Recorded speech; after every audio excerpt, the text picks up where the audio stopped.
and where role players have carved out memories forever etched in Angels lore. Calhoun, a good one. Get him!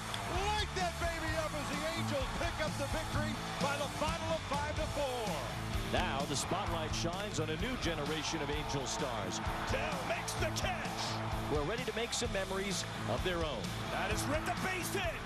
Adele scores. The Angels take the lead. It's 3-2. Taylor Ward coming up huge. It's the Freeway Series, where one play can live forever.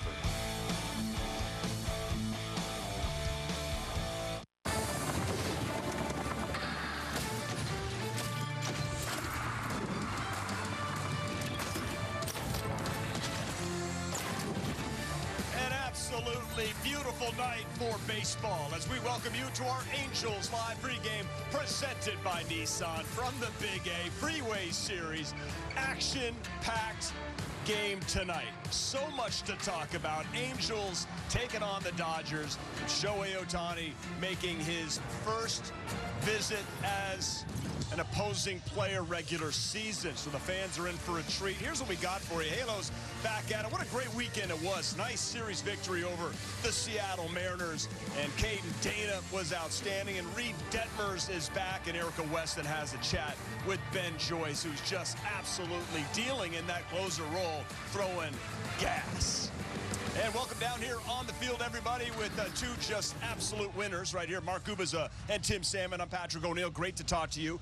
Lots to talk about for sure. Caden Dana, Reid Detmers back, some other young players, and Shohei Otani, of course. More on Shohei later, but just for the fans, if you're a fan, this is a game you want to be at. Yeah, I mean, you know, you had that good series against Seattle, but the Dodgers in town here at the Big A, I mean, the energy level, even walking into the stadium, this is real early. And you can just feel it in this ballpark here. It's going to be a lot of fun. By the way, how cool would it be to have Ben Joyce closing out the game against Shohei Otani? Very cool. Just saying. You never know. It may happen. Don't leave early. That's the word of advice. Yeah, you know, I agree. I mean, anytime the Dodgers come to town, there's a lot of excitement. You love to have this rivalry going. There's a lot of excitement to be talking about on the Angels side with some of the younger players, but without a doubt, I mean, Shohei Otani making his first appearance back at the Big A. I want to see him. We all want to see him. It's going to be an exciting game.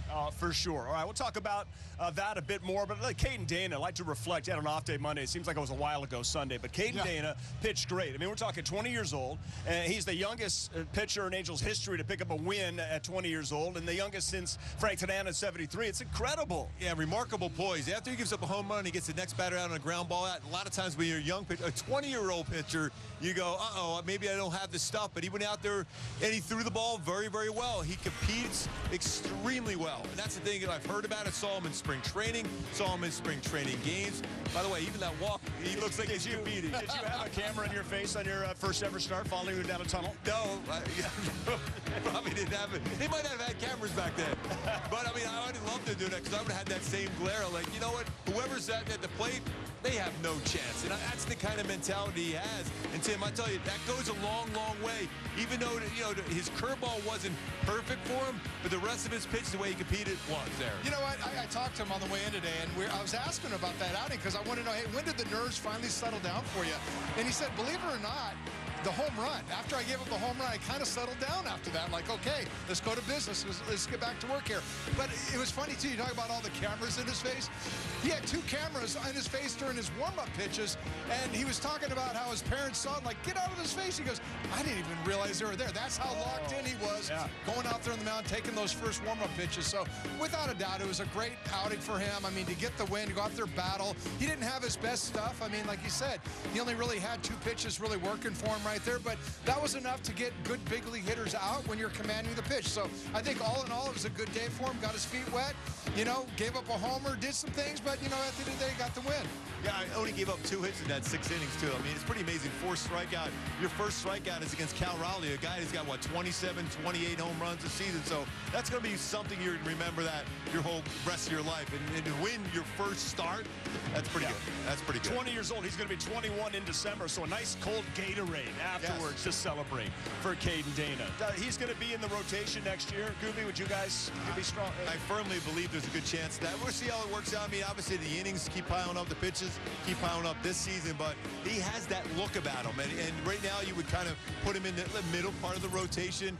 and he keeps improving. He's got 4 pitches he can go to, and he throws them all for strikes, and he keeps a great balance on the mound. So, yes, I feel good about saying that. All right, looking forward to seeing him next weekend. And, Tim, we've seen some real young guys get an opportunity, right? I mean, listen, the Angels are out of it, so the Angels are not afraid to bring guys up that they've drafted or traded for. Sam Aldegari, Jack Conowitz with 4 straight quality starts, and Aldegari, a lefty from Verona, Italy, on the bump on Friday. Yeah, again, that's part of the excitement. I mean, when you talk about, we've been looking at all this offense that's coming from these young players. Now we're starting to see some of the young arms. And I remember talking to Gooby about it in spring training. You know, the Angels, I think, have more good arms down there that you don't realize because they're just not getting the press. But Sam Aldegari, I mean, they got him over in the trade. Great job of pitching. I mean, he throws all his different pitches for strikes. I think he's a 4-pitch guy. Looks like he has good command. He had a good outing. I mean, maybe, you know, gave up the 1 bad inning, but after that, he settled down right there. Great story.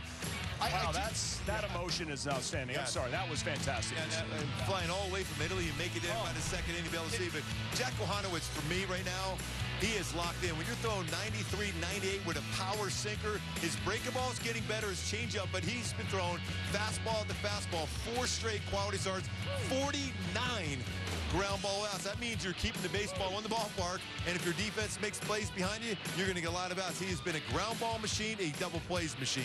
You know, what I like about him so much is the fact that we're talking about a guy that primarily relies on his fastball. When you talk about a big leaguer that can primarily rely on their fastball, they must be doing something right, something special, and he definitely has it. That 98-mile-an-hour power sink, to me, that plays all day long. You don't even have to have the great secondary pitches as long as you got that pitch dialing it up in the strike zone. That's going to get the hitter's attention, and any kind of secondary pitch you throw near the zone, they're not going to be able to put that kind of swing on it because they're so dialed in on that sinker. Well, listen, you have to have starting pitching depth to win in Major League Baseball. The Angels have not had it, but hopefully they are developing it, and we'll see more of that in 2025. Got to have it. It's been great to see. Now, Reid Detmers is back. First appearance since June 1st. Just between the years for Reid, because, listen, he started out great first 4, big slump sent down. Last 3 at Salt Lake, Gooby, 21 innings, 3 earned runs. He's been really good. He's been dialed in. What has been the difference? Trusting his stuff, going back to where he was those first 4 starts, relying and using his fastball and believing in his fastball. That's the most important thing for Reid Detmers. And going back to not necessarily always trying to have the big break on his slider. He's going back to that hard slider, and it's been really, really good. And going and using his curveball to get swing and miss, and his changeup too. But you look at those numbers, the first 4 starts, I'm thinking, all right, he is going to be a legit candidate for the Cy Young. He was that good. He had a whip under 1, but then after that point, he lost confidence. Yep. You have one of those tough stretches. And so often people go, well, is this the real Reid Detmers, the first 4 starts, or what we saw afterward? Then you start doubting yourself. Trust me, over the last few days, I've talked to him, and even going back to his last 3 starts down in AAA, he is starting to believe in himself, and this is a great test for him today against the Dodgers, and which he threw really well against them last year. Well, you know, one thing about young players, we've talked about it. I mean, when you come up young, it's great. Hey, you got all this talent, but when you miss that opportunity to learn how to fail in the minor leagues, when I say that, I mean, hey, I've had some failures and I've learned how to pull myself out of it. You miss that opportunity getting rushed up here, and I think in Reid Detmers' case, he came up quick. He never really had that opportunity to figure out, what do I do when things get off kilter? Those first 4 starts, he was dialed in on everything. Well, what happens all of a sudden when your slider isn't working or your fastball command isn't there? And now you're in the big leagues facing big league hitters trying to figure out, what do I go to? And I think that's a little bit of where he was. He had to go down to the minor leagues, and he had to figure out, hey, it's not just about one start and get better and get back up here. It's about go down there and pitch a little bit, learn a little bit about yourself. He kind of got, worked a little bit early on there, and he was able to come back and figure it out, and his last 3 starts were great. So hopefully he went down there and learned what he had to learn. Hard lessons in this game. This is the big leagues, though, and you got to figure it out, and he did. And like you mentioned, 7 innings scoreless last year against the Dodgers here at the Big A. So, Gooby, I'm going to go to you on your go-tos for Detmers. Now, he just walked by us. Yes. He definitely had a little bit of an edge. Yeah, okay. I was joking when he has that Dexter look again. Right. That's what you want. Right. That Dexter look. Well, he's going out there. He realizes I'm the better man in that batter's box between the pitcher and the hitter, and that's what he's got to do. He's got to trust and use his fastballs. That means upstairs with the fastball, but also the lower third with his fastball and solid depth with his slider. That means go back to that hard slider where we saw 91, 92 miles an hour. Sometimes he got a little loop on that slider. It wasn't as effective, especially when you're throwing a curveball. Not a lot of separation is too. Go back to that hard slider and also use his curveball. Keep in mind, he has thrown a no-hitter already in his career and an immaculate inning. So there's a ton of talent there. Just go out there and attacking the strike zone and starting to say, I'm going to pitch my game. I'm going to pitch my game. I'm going to go out there and dominate that lineup. Yeah, well, I'm looking around. He's going to have a packed house. It's yes. a big, hey, welcome back, Reid. You're facing Otani and the Dodgers, who have the best record in baseball right now. They're playing great. The Angels are the organization that gave Shohei an opportunity to be a two-way superstar. Rookie of the year, 2 unanimous MVPs. He was able to pitch, and now he's a visiting player for the first time. I imagine the ovation is going to be spectacular for Shohei, and it's certainly well-deserved. Tim, your thoughts? I agree. I mean, and he deserves it. I mean, he was for, what, the last 4 years, he was everything in this lineup. And with all the injuries around him, he was the one guy that posted up and he played every day. And I'm telling you what, Otani deserves everything he gets. We love him here. Yeah, it would be great to have Otani. It wasn't a situation that was going to work out here with the Angels. You know, for him, I believe that he's having, to me, I think it's a better year. When you go with all the fanfare that he's had, all the expectation, the big contract, to be able to kind of even come close to the numbers he had last year, to me, that's a better year because there's a lot of attention that's put on him. And guess what? He's had very much the same situation with some superstars breaking down around him over there with the Dodgers. So he's carrying the torch again, and he's doing it with so much more fanfare and attention than he had to do this year. Devil's advocate, and certainly it's good conversation. I think last year was by far a better year because he pitched, he won 10 games. Now, listen, this is 135 games played. Last year, Otani played 135 before the injuries, coming in at 135 right now. His numbers were better offensively last year. Better average, better OPS, OPS plus, slug. He's stealing more bases because he's got his legs. Yeah, that's not pitching. He's got his legs behind him because when you're pitching out there, you're more apt to not have your legs because he's a guy that has a drop-and-drive pitcher on the mound. He's a strikeout guy. He's a guy who's going to give you a lot on the mound. Yes, the numbers are still really good. They're very, very impressive. But he was pitching last year at an elite level. When you go back even to 21, even better on the mound. So I think it's not that it's a little more easier for him now because he's just up there swinging the bat and running the bases. He's outstanding right now what he's doing. But when you pitch and do both at the same time, it's just seems like Dodger fans are like, wow, we're seeing something we've never seen before. I know he might get 50-50. Likely he's going to be the first ever. It's easier to swipe bags this year. It's hard to hit home runs. I guess it's going to be a monumental feat if he is able to do it without a doubt. And if we go back and you think about so much of the time we talked about when he pitched well, he slugged. I mean, he swung the bat so well every time he pitched. And the fact that he's having a DH, DHing is hard to only think about hitting, and he's doing a fantastic job of just hitting for this team right now. Okay, well, you get the last word. I see how it works. Good job. Gooby, you don't, unfortunately, because you got to go. I'm going to love this. This is going to be such a fun atmosphere today. It's almost like a playoff-type atmosphere. I'm looking forward to Reid Detmers being Dexter out there and dealing. Maybe just a pitch. Just if you were pitching to Otani, maybe you would just bust, you know what? The towel. Trust me, if I was facing Otani here, and granted, not now, maybe a few years ago, that would be my sole focus because facing Reggie Jackson, Rod Carews, you go to another level when you're a pitcher going against guys that much of a superstar. By the way, you got Mookie Betts and Freddie Freeman behind him, but Shohei there, I would go to another level facing a guy like him. This is going to be so much fun, without a doubt. Have fun on the call with Wayne. Appreciate it, guys. Erica, looking forward to it. Mark Gubaza, Tim Salmon hanging out, of course, to wrap up this fun conversation. And we're going to break down Mickey Moniak with a multi-homer. Joe Adell doing his thing. Angels took 2 out of 3 from Seattle. This is going to be a fun one tonight. Don't go anywhere. More Angels Live in a minute. Can't recall another baseball game where emotions ran so high. There it is! Fly ball to deep right field. It's out of here! It's gonna go!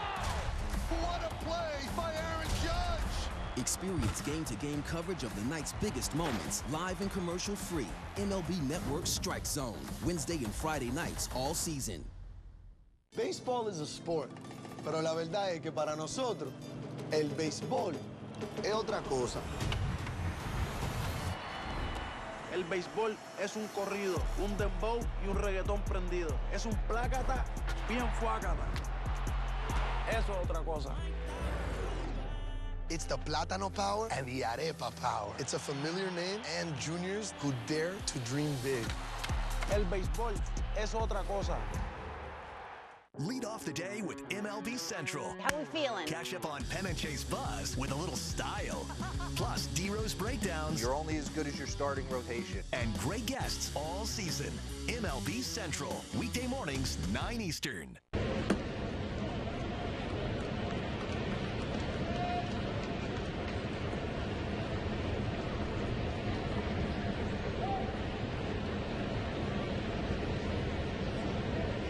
Enter today. That's HaloFanBike.com to win. And we welcome you back, everybody, to our Angels Live Pre on Valley Sports, brought to you by Nissan. Save big before summer ends at the Nissan End of Summer Sales Event. Freeway Series. You got Angels red, Dodgers blue. Reid Detmers is back on the bump. Shohei returns as a visitor. This is going to be fun. This is the final round of the Freeway Series. They split the first two.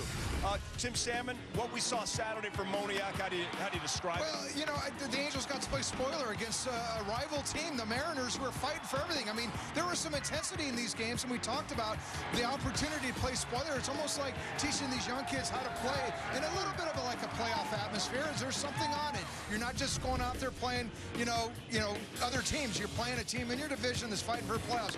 And right here, again, Rendon came up with a big hit. Hasn't had a whole lot to be excited about this year, but he came up with a big clutch hit at the right time, and that was preempted, set up by Zach Neto, who was benched the night before, ended up doing a great job of tagging on a fly ball to center field that J-Rod misplayed and put him in position to score the tying run. So a lot of excitement in that series right there. The Angels came away with 2 out of 3. And now they're facing the Dodgers that just took 3 out of 4 from the D-backs, and the Dodgers feeling that pressure in the NL West from Arizona and San Diego, but now they have a 5-game lead, and that was a big win on Saturday also. Yeah, and that was a huge win for them. I mean, they're playing a tough stretch of their season right now, without a doubt. But, I mean, coming back and winning this game, I mean, the Diamondbacks, I mean, you look at the teams that have played the best since the break this season. I mean, the Diamondbacks are right there with the Dodgers. I think they might be the best since the break. But the Dodgers in a big series with a team breathing down their neck, making all kinds of ground, came up with some big games and some big hitting. It's a great rivalry, and looking forward to this one when we come back. Ben Joyce, and Gooby mentioned, how about Ben Joyce versus Otani in the 9th inning with the game on the line? We would certainly pay to see that. I mean, we wouldn't because, well, you know, we get paid to be here, right? But a lot of these fans have and hope they get to see it. Now, Erica Weston, she's got the interview with the volunteer fireman Ben Joyce next. Can't recall another baseball game where emotions ran so high. There it is! Fly ball to deep right field. It's out of here! It's gonna go! What a play by Aaron Judge! Experience game-to-game coverage of the night's biggest moments, live and commercial-free. MLB Network Strike Zone, Wednesday and Friday nights all season. Lead off the day with MLB Central. How we feeling? Cash up on Pen and Chase Buzz with a little style. Plus, D-Rose breakdowns. You're only as good as your starting rotation. And great guests all season. MLB Central. Weekday mornings, 9 Eastern. Baseball is a sport, pero la verdad es que para nosotros, el béisbol es otra cosa. El béisbol es un corrido, un dembow y un reggaetón prendido. Es un plácata bien fuácata. Eso es otra cosa. It's the Plátano Power and the Arepa Power. It's a familiar name and juniors who dare to dream big. El béisbol es otra cosa.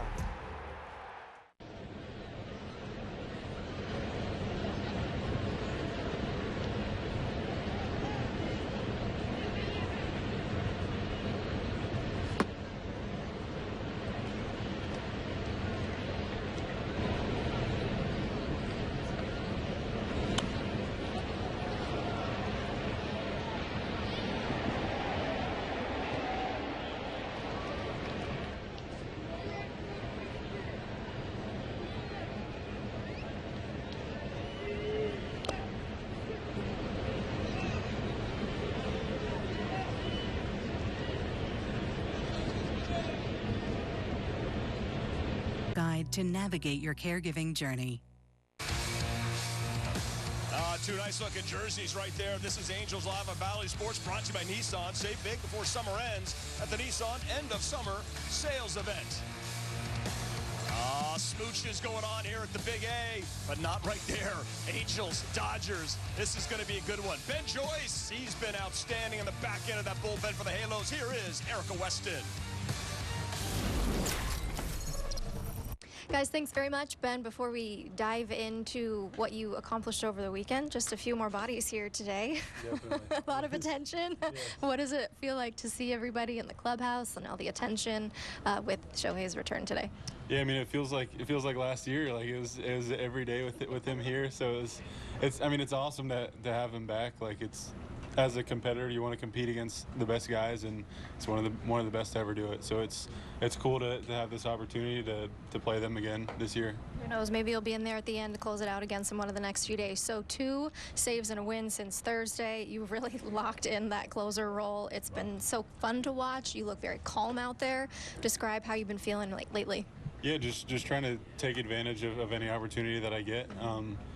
We had a good team meeting last week, and I feel like the main theme was you really only get today. So that's kind of what I'm trying to do the rest of the season is today, just make the most of that opportunity and go out there confident in my stuff. I feel like I've learned a lot this year. My stuff has taken another step, so it's just going out there every time and trusting it. What do you think about all the attention that's come since you have been so dominant as of late? Of course, it's not going to be perfect every single time, but lots of eyes on you. What do you make of it? Yeah, just trying to stay level-headed. I mean, you can't get too high or too low. That's something I've talked with Hunter Strickland a lot about. Is just staying level and not letting the highs get too high and the lows get too low. Just staying consistent and for me, I mainly care about what the people around me think or the people in the clubhouse. I kind of try not to get too much into the Twitter attention or Instagram. It's just trying to go out there every time and get better and do what I can do to help the team win. And then at the end of the day, whatever comes with that, it comes with it. So. How important has he been to help you in the bullpen, having a vet like that that's done pretty much everything in this game? It's been awesome. He's a guy that I like to kind of sit by during the game just to pick his brain throughout the game and even in the pregame stuff, just kind of how he goes about his business every day. You can tell he has that routine locked in, and I think that's the most important part is when you fully prepare yourself for the game, then the game's almost just second nature at that point. And he's been awesome. He's been through a lot, like you said, so it's been really cool to get to learn from him this year. All right, last one. Caden Dana made his major league debut on Sunday. He got his first win. There are a lot of firsts. I feel like everybody was kind of like, okay, there's a lot going on with the future. The future is so bright. Did you guys feel like it really came together with his debut, and he could certainly be a big part of this team next year? I really did, yeah. I got to know him well in AA too, so I knew he had the stuff. He had the composure for his age, and I can't imagine at 20 years old going out there and having the composure that he had. So it was very exciting to see, and I'm excited for him. You see the work that he puts in every day, and I've got to know him since draft camp in 22, so it's been kind of seeing him grow up a little bit, and you see the work ethic from day one, but it's just kind of see that all come together, and what he did on Sunday was really cool. All right, Ben, thanks for the time. Keep it up. Thank you. All right, guys, back to you. It's awesome, Erica. Thanks so much. Love Ben Joyce. Walker Buehler, not so much. No, I'm kidding. It's going to be tough to beat this guy. Can the Halos do it? We got the Freeway Series matchups. Mickey Moniak looking to take him deep. Christopher Russo is the Mad Dog. Things are shaping up as far as 2024 is concerned. And the only thing he loves more than baseball is talking about it. It's a fun time of the year. Watch High Heat on MLB Network. Baseball is a sport, pero la verdad es que para nosotros, el béisbol es otra cosa. El béisbol es un corrido, un dembow y un reggaetón prendido. Es un plácata bien fuácata. Eso es otra cosa. It's the Plátano Power and the Arepa Power. It's a familiar name and juniors who dare to dream big. El béisbol es otra cosa. Bobby Witt Jr. is an absolute superstar in the making. I've never seen anything like him. He's one of the best players in baseball. Highlight reel play, Bobby Witt Jr. why we call him Bobby Baseball. He is a generational talent. I want to win a World Series. I want to do it in Kansas City. This guy is the cream of the crop right now. Sensational again. It is crazy, wiry, athletic pop that's only going to get better.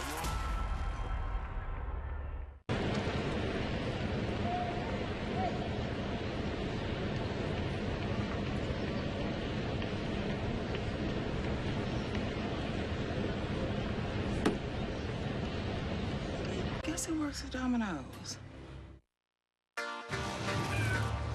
Not if, but when the Angels win this game, you win free McDonald's fries. Get free medium fries tomorrow with any $2 purchase only on the app at participating McDonald's.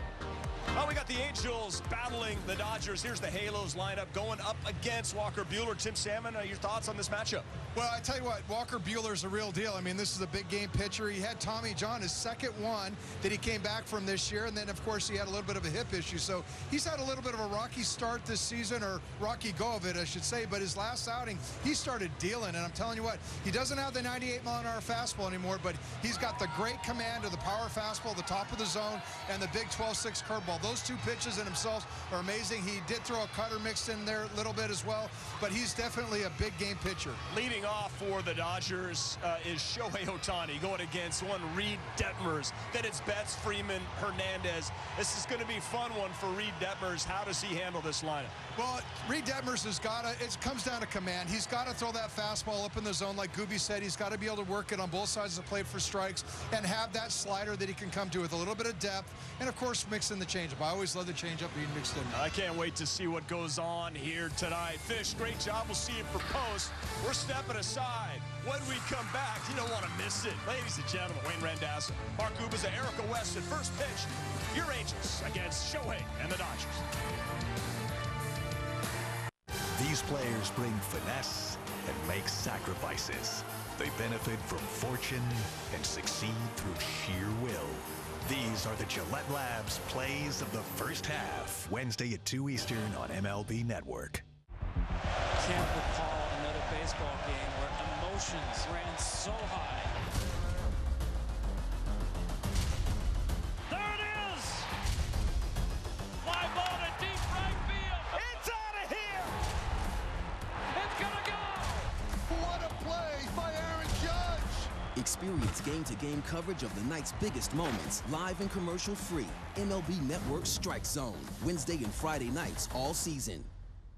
Baseball is a sport, pero la verdad es que para nosotros, el béisbol es otra cosa. El béisbol es un corrido, un dembow y un reggaetón prendido. Es un plácata bien fuácata. Eso es otra cosa. It's the Plátano power and the Arepa power. It's a familiar name and juniors who dare to dream big. El béisbol es otra cosa.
the Freeway Series.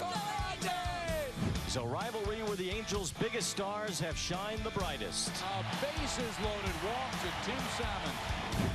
Look at this. Goss wins it with a home run. And where role players have carved out memories forever etched in Angels lore. Calhoun, a good one. Go! Light that baby up as the Angels pick up the victory by the final of 5-4. Now the spotlight shines on a new generation of Angel stars. Dell makes the catch. We're ready to make some memories of their own. That is ripped a base hit. Adele scores. The Angels take the lead. It's 3-2. Taylor Ward coming up huge. It's the Freeway Series, where one play can live forever.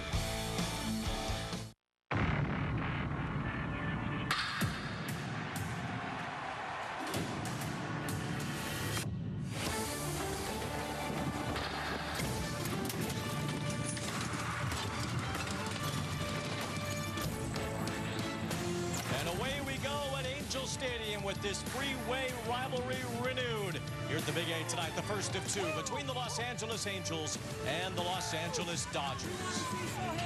Alongside Mark Gubas, I'm Wayne Randazzo, and give you a chance for the Halos to go up against a team that right now has the best record in baseball. Wayne, there's a lot of energy in this ballpark. It was even a lot of energy early coming in here today, and this is the game is ready to start. You can feel it right now. It's going to be a great opportunity for the young Angels players to go against a team like the Dodgers with so much at stake right now. A couple of returns to the Big A here tonight. One of them is Reid Detmers on the mound for the Angels. Yeah, I mean, his first 4 starts, there wasn't anybody better in baseball on the mound. He had an ERA 1.19, a whip of under 1, but this last, he starts, he struggled. Then he went down to AAA, and he's got it going back right now. And that's the thing that's so important for me is his success with his fastball. That means run that fastball upstairs, but also that lower third of the strike zone when his fastball goes. It will set up his slider. Go back to the basics. Throw that hard slider, not as much break to it, not as much loop to it, because then you can have that solid depth on your curveball. So you have that separation between the slider break and the curveball break, which is very, very important against a lineup like the Dodgers.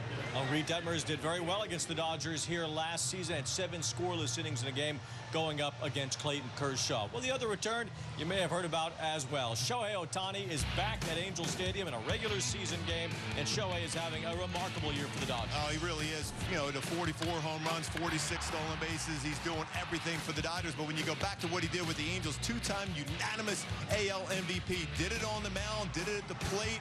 It's a phenomenal player with the Halos for 6 years, including winning Rookie of the Year his first year. So phenomenal player for the Angels, and now doing some incredible stuff for the Dodgers. We'll get a big ovation here coming up as he leads off the game. No Dodgers ever had a 50-homer year.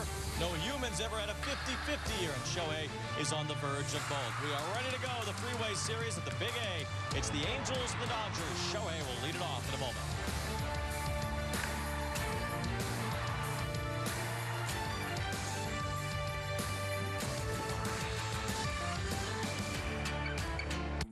Right now at the Home Depot, it's easy to shop and swap for the features you want. Get up to $1,500 off select innovative appliances like LG, exactly how you want them. Shop top brands in-store and online at the Home Depot. As a successful CFO, I have one secret to help you build wealth. You need to be careful who you listen to when it comes to financial decisions. I'm not a CFO, and this is... Baseball is a sport, pero la verdad es que para nosotros, el béisbol es otra cosa. El béisbol es un corrido, un dembow y un reggaetón prendido. Es un plácata bien fuácata. Eso es otra cosa. It's the Plátano power and the Arepa power. It's a familiar name and juniors who dare to dream big. El béisbol es otra cosa. Marcus Lynn Betts. Best player on the planet. I love watching Mookie play On the Hall of Fame highway. It's a blessing to have those expectations. Goodness. And that one is going to go. Mookie Betts, what a monster. Got some more unfinished business to take care of. Are you kidding me? I try and do the best that I can in anything that I can control. Nothing on a baseball field that Mookie Betts does not excel at. Lead off the day with MLB Central. How we feeling? Catch up on Penn and Chase buzz with a little style. Plus, D-Rose breakdowns. You're only as good as your starting rotation. And great guests all season. MLB Central. Weekday mornings, 9 Eastern.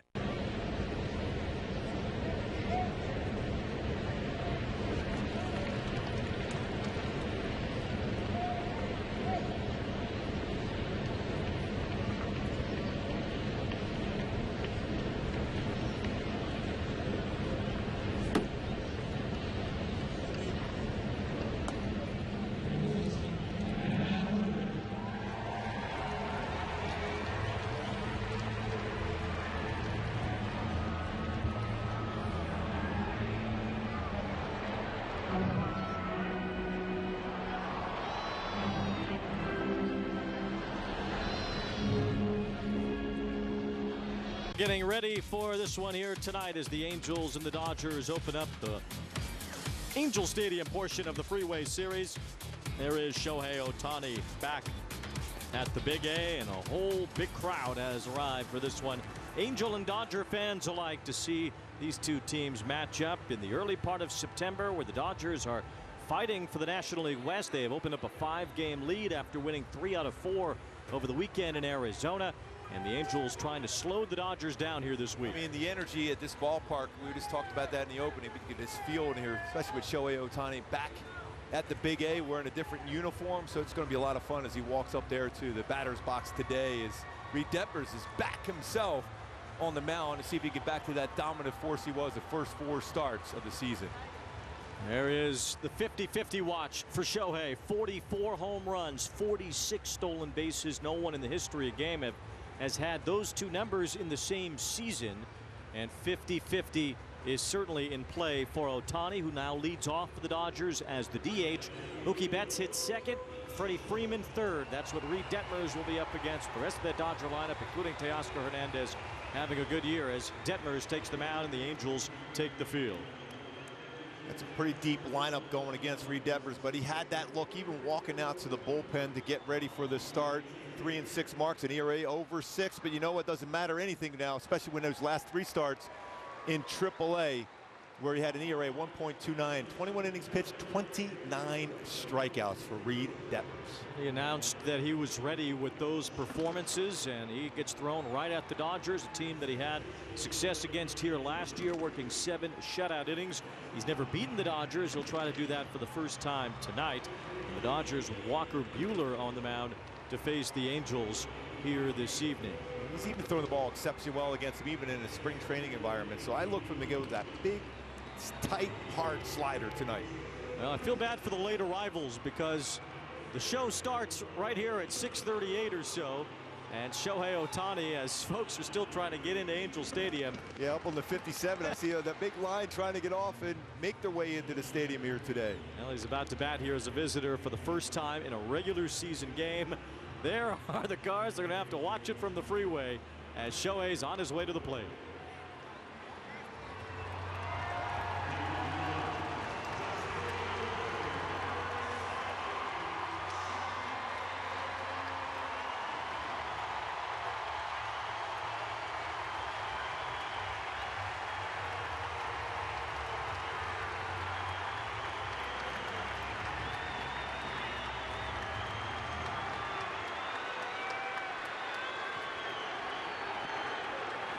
It's a roar for Shohei, and he deserves it. A 2-time MVP in an Angels uniform, and Shohei Otani on the first pitch takes it up and in from Reid Detmers. 1 ball, no strikes. It's pretty amazing. These guys were part of a rotation going against each other just for the last few seasons. It's pretty wild to see. There's strike 1 from Detmers on the outside corner. Well, pitching is something Shohei hasn't done this year. He's been doing his rehab from Tommy John surgery as the season has gone along. He's actually throwing in the outfield before the game today.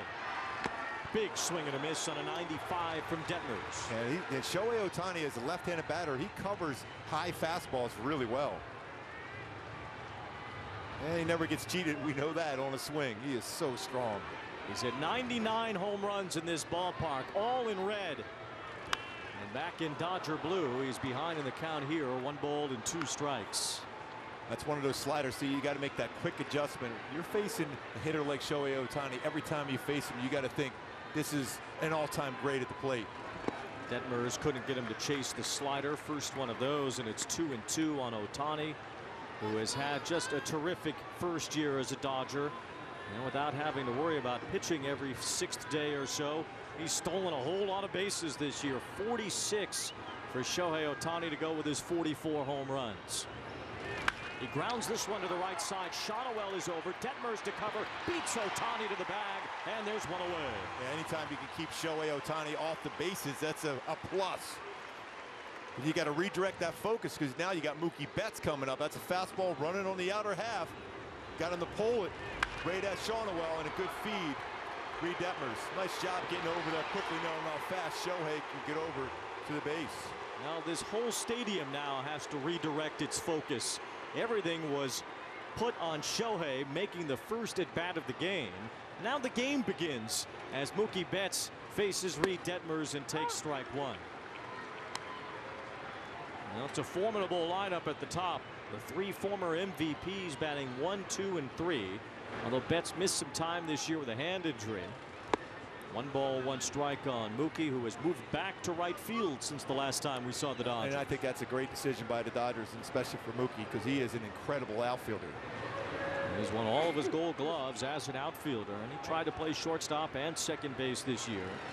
Detmers misses with the curveball, and it's 2 balls and a strike on Betts, who has led off for a lot of his career. And you know, with Freddie Freeman batting third, Dave Roberts likes it being left, right, left to start the game instead of the 2 lefties back to back. And that's why Shohei's hitting first and Betts is hitting second. That was a pretty good pitch right there. If you keep it in the zone, that's going to be a strike.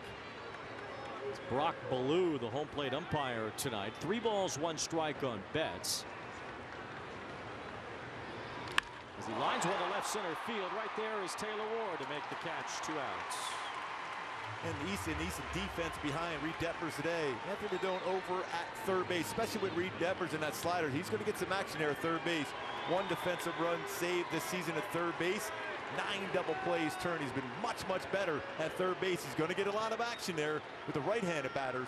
Neto, Drury, Shawnuel. We saw a nice play. Happy behind the plate. Ward, Moniak, and Adele in the outfield. Reid Detmers pitching in the major leagues for the first time since the early part of June. He has retired Shohei and Mookie. They don't have that at AAA. By the way, Freddie Freeman swings at the first pitch like almost every time. He did there, and he grounded it foul. Freeman's been dealing with a fracture in his right middle finger. Slowed him down for a few days, but in Arizona he had 4 home runs, so I guess he's feeling okay as he almost turned into that. 1 ball, 1 strike on Freeman. Well, if you're a pitcher, you have that with the fingers. So then Mookie Betts obviously got hit with a pitch earlier. So you're going to think as far as show inside enough during the course of the game. There's the curveball again. It misses low that time, and it's 2-1 on Freeman, who will turn 35 later this month. And he's got such a good swing to go the other way. Outside pitches, he stays on it extremely well, even against a left-handed pitcher. He's the major's active leader in career base hits, and he has the count in his favor. 3 balls and 1 strike. It's back-to-back batters. He's fallen behind 3-1. Betts had a good swing against him, 3-1. Freeman in that same spot. And Freeman tied up for ball 4. So the first base runner comes on a 2-out walk. One of my go-tos for Reid Detmers to have that bounce-back game like he was in the beginning part of the season where he was dominant the first 4 is trust and use his fastballs upstairs and the lower third in that solid depth with his slider. Very big. That means throwing that slider just a little bit harder like he has in the past. We didn't get around the slider, stay on top of it, and dominate with it. They really dominate. Hernandez looks at a strike. Detmers had a 12 strikeout game against the Red Sox on April 6th. And then beginning on April 22nd against Baltimore, a dramatic downturn that covered 8 starts and then a 3-month stay at AAA Salt Lake. By the way, that pitch, the first pitch to Hernandez was a real good tight slider at 88. Hernandez has had a great year. He's going to cash in this offseason, a 1-year deal with the Dodgers. 1 ball, 1 strike as Hernandez whiffs over top of that slider, and it's 1-2. That was another good slider.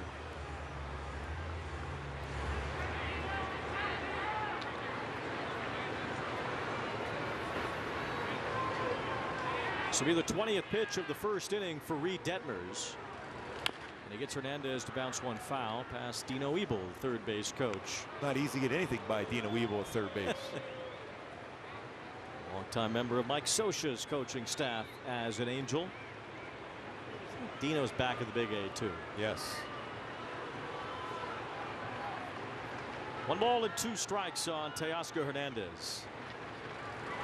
One slipped out of the hand of Detmers. So these Dodger hitters, these 4 great hitters at the top of the order, they haven't done much yet, but they're making Detmers work. 21 pitches and counting here in the first. He hasn't had a feel for his curveball quite yet. His slider has been good, but his curveball is slipping out of his hand. 2-2 on Teoscar Hernandez. And it's yanked foul as Hernandez got on top of that slider. Now this is a time where you see a swing like that on a slider. If you can paint your fastball outside part of the plate, around knees, even thigh high, he's looking to pull the ball. He's looking to pull a curveball. He's looking to pull a slider. A fastball away should be effective. See if Detmers can put him away here with the count 2-2. And Hernandez got a fastball. It was in and he fouled it off.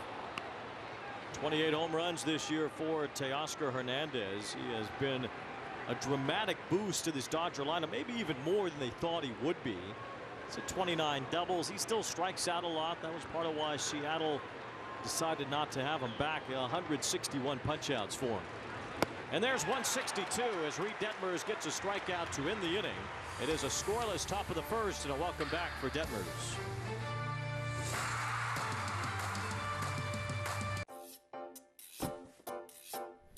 With Home Chef, your home cooking is home nailing it. Our classic all-in-one meal kits are simple enough for anyone and delicious enough for everyone. When it comes to making dinner, fill in the blanks with Home Chef. Delicious, meat simple.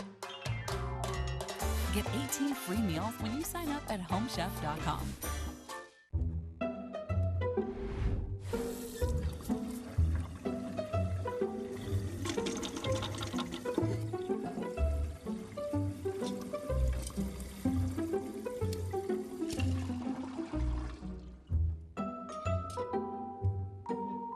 There's an easier way. From repairs and cleaning to remodeling and more, Thumbtack makes it easy to care for your home. Download the Thumbtack app and start caring for your home today. With the Game Time app, I paid 60% less than this guy. What? And it's not just sports tickets. It's also concerts. Performances, too. Oh, come on! Download Game Time. Last-minute tickets, lowest price, guaranteed. I feel like I lose track of at least $500 a month. Yeah, maybe that's because you still use spreadsheets. Haven't you heard of Rocket Money? No, but you're probably going to cut me off and tell me about it. It's an app that tracks your spending in real time, lowers bills, and helps you find and cancel sneaky subscriptions. Sign me up. Stay on track with your finances and download Rocket Money today. To by Simpson Chevy with Taylor Ward and his 12-game hitting streak, a career high leading off. Zach Neto bats second, then Shotwell third. Rendon's the cleanup hitter.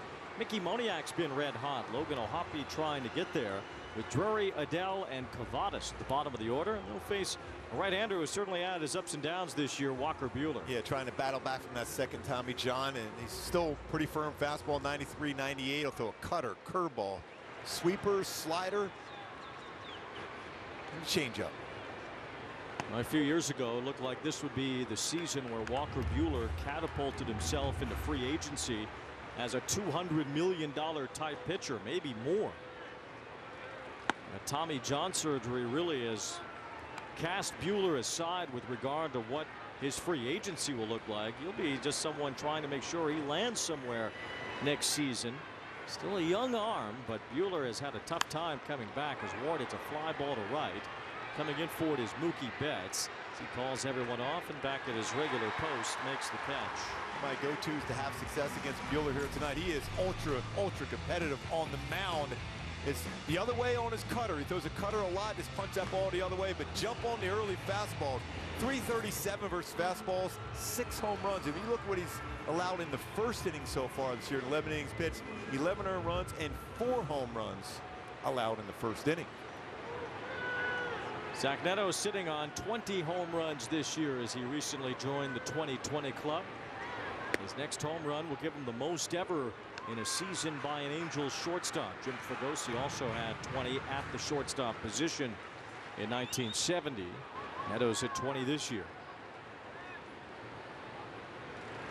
Really want to get Zach Neto back on track, both at the plate and at shortstop. Get that confidence back. Not easy going against a guy like Walker Buehler, though. He has given up the long ball this year. 11 home runs allowed in 49 innings. Buehler came back from Tommy John surgery, essentially missed 2 years, and he came back in May. Remember, he was supposed to come back last year in September. Unable to make his way back. Even in spring training, with that slower route to make sure he was going to be healthy this season. 1-2 strikes. Neto punches one the other way and has a base hit. It's the first one of the night. A 1-out single for Neto. And the defense behind Buehler generally around the strike zone. Mookie Betts back out in right field. Still, I think the big reason why this club is much better with Mookie Betts out there, 1 defensive run. He's won 6 Gold Gloves out there, 133 defensive runs saved in his career out in right field. Edman out in center field and Hernandez out in left. And Mookie Betts is one of the most dynamic outfielders in the game.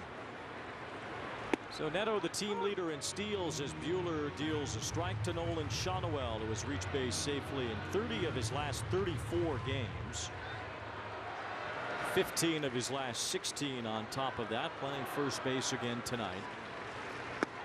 By the way, good swing by Neto. He went the other way on that cutter.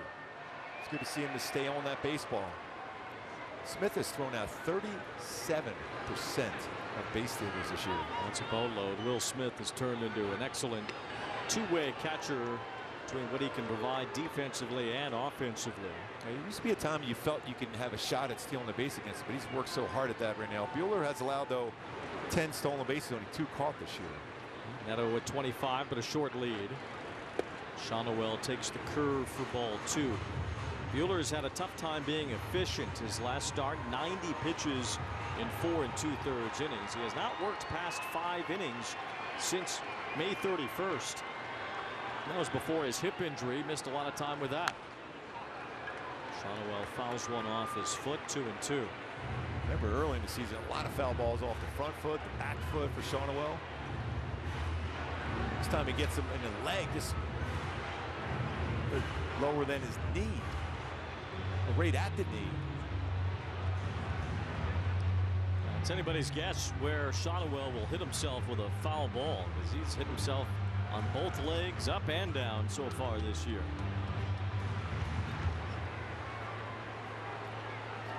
And Shawnuel takes his time to get back in the box. The count 2-2.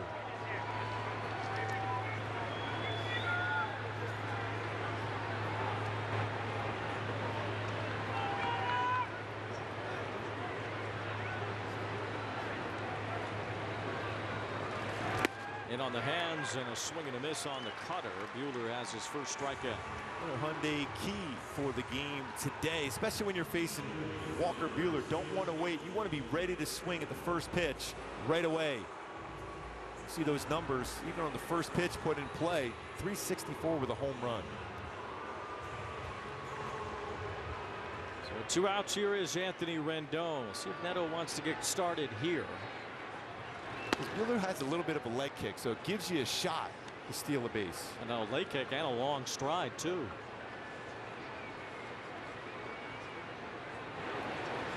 Outfield swung around toward right. Rendon's had some success against Buehler in his career. 2 balls, no strikes to count. He has 4 hits against him, including 3 doubles.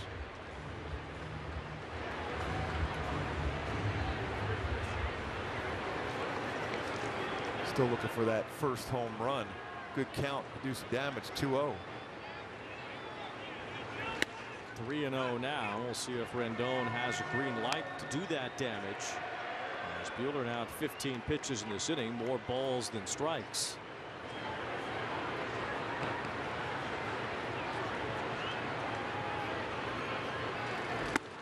That's a high strike to make it 3-1 on Anthony Rendon. Still see that good life from the fastball for Buehler. That's a 3-0 fastball at 96. Go back to July 1st of last year for Rendon's last home run. Runner going, and it's ball 4. So Buehler walks Rendon. Now a couple of base runners for the Angels. As Mickey Moniak, who's been their hottest hitter of late, will have a chance to give the Halos the early lead. Not a ton of runs scored for the Halos over the last maybe a couple months in the first inning, but an opportunity here before Buehler can settle down. Thanks to those numbers on the first inning, he's at an ERA at 9 in the first inning. Moniak has hit a lot of baseballs on the line. He's hit over 330 since the beginning of August. And he had a good cut at that high fastball from Buehler.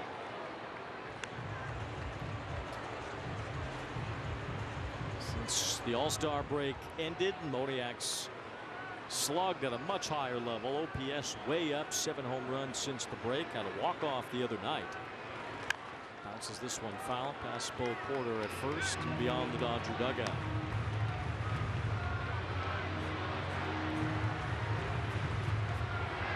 Buehler ahead of Moniak 0-2. Both pitchers serving up at least 20 pitches in their halves of the first. Where he likes to throw that four-seam fastball upstairs or drop a curveball. It was the curve, and he gets a strikeout to end the inning.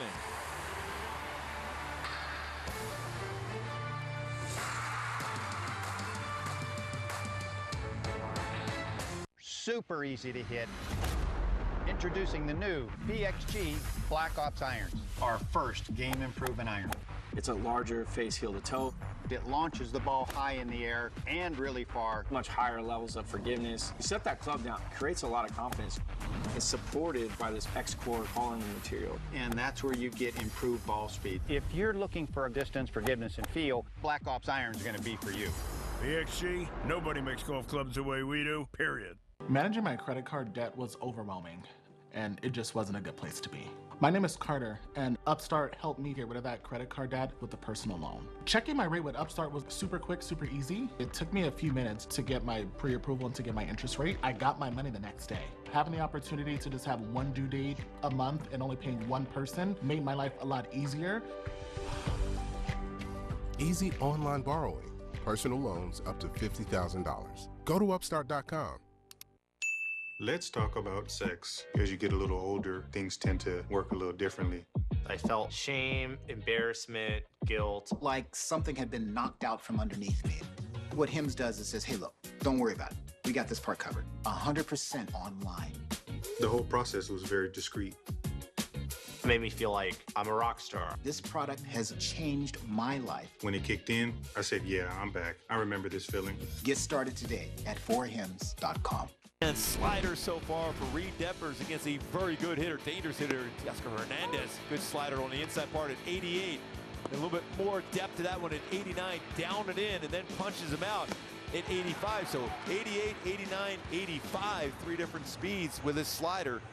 Good to see that as far as, you see the spin rate down a little bit, but the depth of his slider has been much, much better. He's been throwing a little bit harder for the most part, especially when he's down in AAA. If he has a feel for that pitch, it should be a fun night for Reid Detmers. So Detmers takes on Will Smith to begin the top of the second inning. And the strike touches enough of the outside corner for Brock Ballou to call it. Will Smith said, "Are you sure?" Yeah, that was a good job by Logan O'Hoppe bringing that in there just slightly to get that call.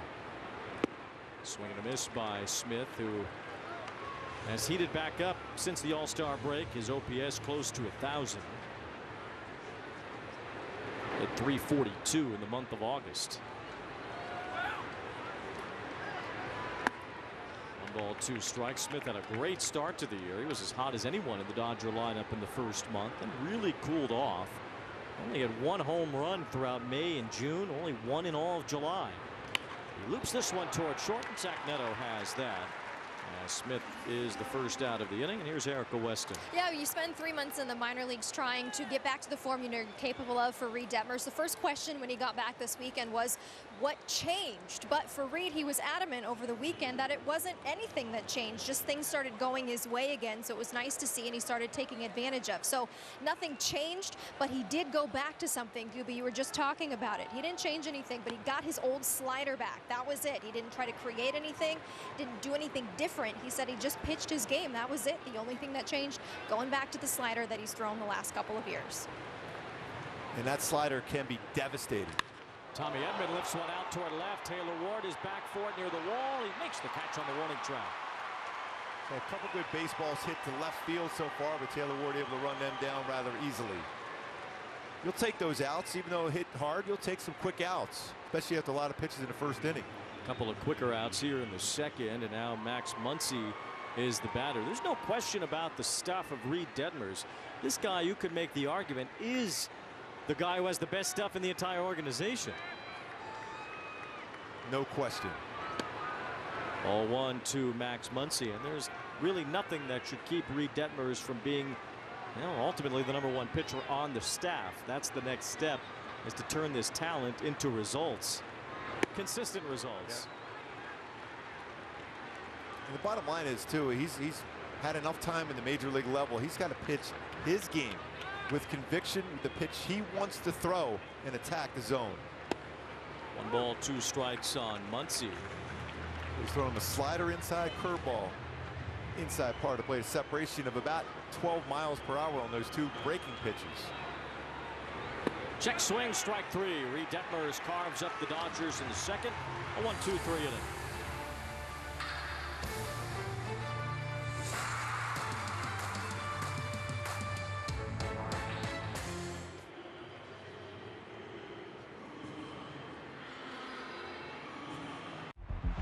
Can't recall another baseball game where emotions ran so high.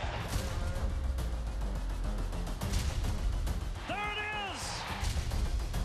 Fly ball to deep right field. It's out of here! It's gonna go! What a play by Aaron Judge! Experience game-to-game coverage of the night's biggest moments, live and commercial-free.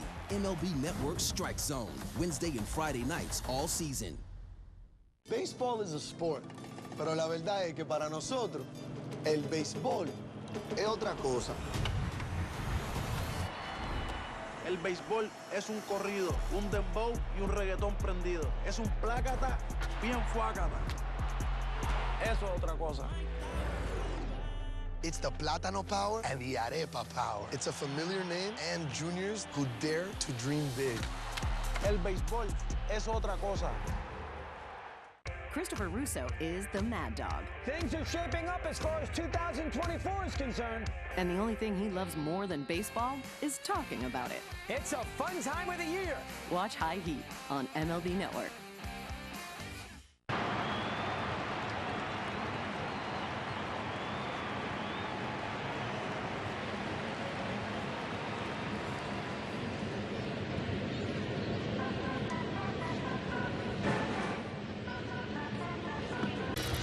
Our Carl's Cam replay as we take you through Caden Dana's Major League debut on Sunday. Outstanding 6 innings, his 2 hits allowed, 2 earned runs, 4 punch-outs.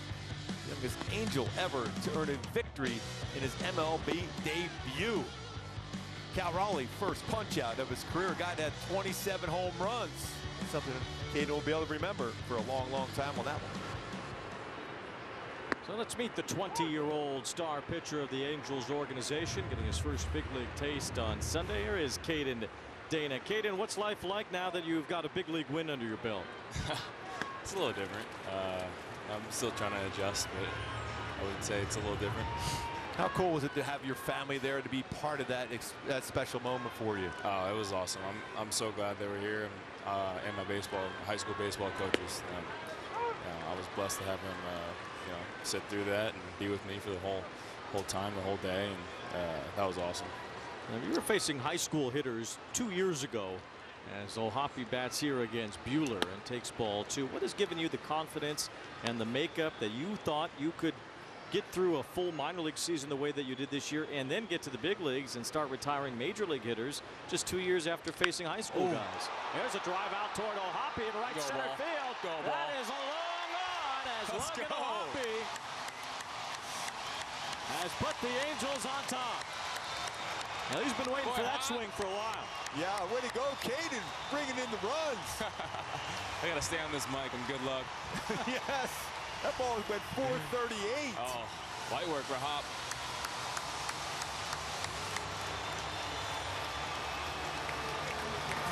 Wow, what a swing there for Logan O'Hoppe. That's got to make him feel good, too.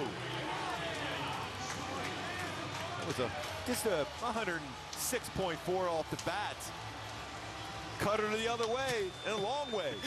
My bad. You should, baby.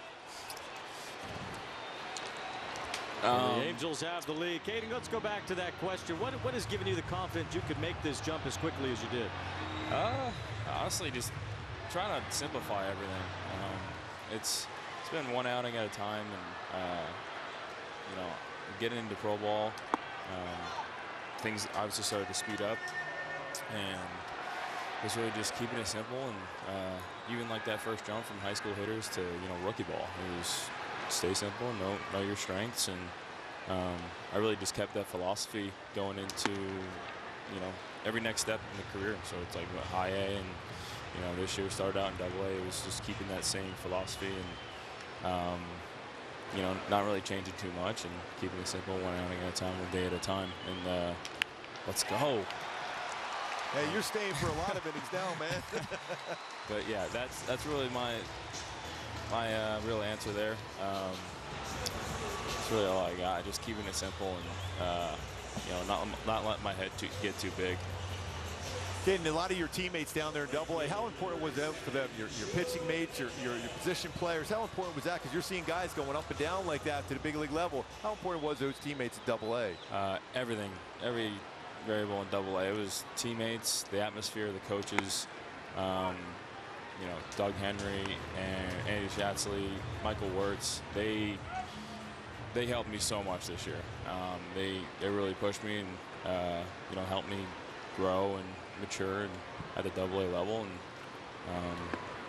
that's just I can't really say enough. It's just blessed to have them this year, and the teammates and everything. Just all around Huntsville, it helped me like stay where my feet are, and beautiful spot, and yeah, just a lot of veteran guys in that on that roster too. So it definitely helped me grow a little bit. Joe Adell strikes out. Caden, as far as some of the pitchers that you're probably going to name some guys that we've certainly watched over the last few years, considering you're only 20 years old, but who were some of the pitching influences in your life? Who were the guys you liked watching growing up?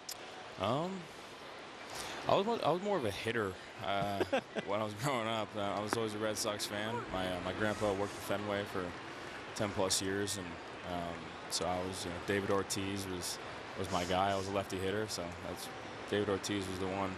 I had his fat head in my room when I was little, right in the wall, and my dad used to tell me, it was like whenever I was shrugging at the plate, he goes, "You got to get mean like David Ortiz. You got to." Look how angry he looks in the box. Like that was the one thing I always stuck with me. But it's really who I watch. Pitching wise, can't really say I watch too much pitchers because my dad always wanted me to be a hitter. Well, you have that look though when you're on the mound again, looking at hitters now. You have that angry look about yourself though. Yeah, I mean, I'm not really trying to put on an angry look, but I guess it happens on accident. You're gonna ask Wash for a pinch hitting opportunity? You still gotta give it a shot? No, our lineup's pretty good. No, we don't need to see that. How did you bounce back after you give up that home run? You get right away, you get a ground ball to shortstop. That just showed me right away that you were able to clear that out of your mind immediately after that swing. Yeah. Really, it just that's been the biggest thing this year is composure, even in Double A, and it's just not letting that stuff bother me. And just taking the next pitch mentality. But it was good getting here 2 days early and get to watch TA throw and Sam Algieri and really just watch the game and see the environment and see you know, the speed of the big leagues compared to Double-A, and so that was a lot of help. Walker Buehler ends the inning with 3 straight strikeouts. Caden, congratulations on your first big league win. Thank you. Logan O'Hoppe drills one here in the second. It's the Angels who have the early lead.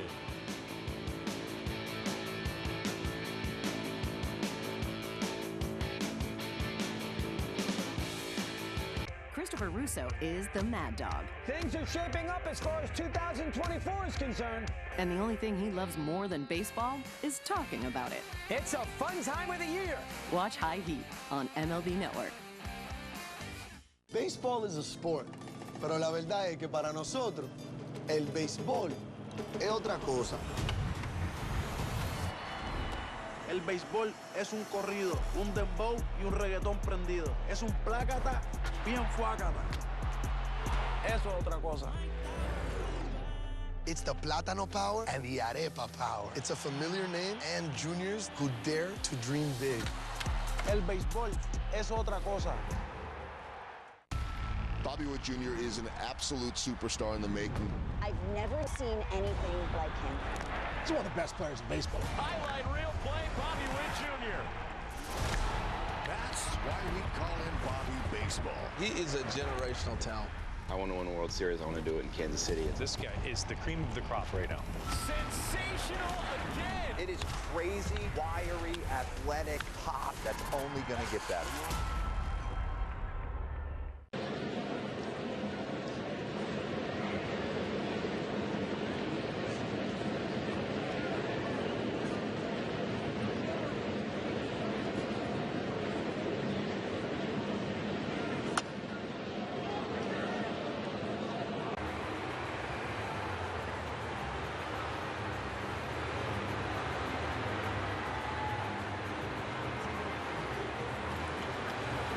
Now Logan O'Hoppe has to feel the weight of the world off his shoulders now after that. Yeah, that baseball was Logan O'Hammered, by the way.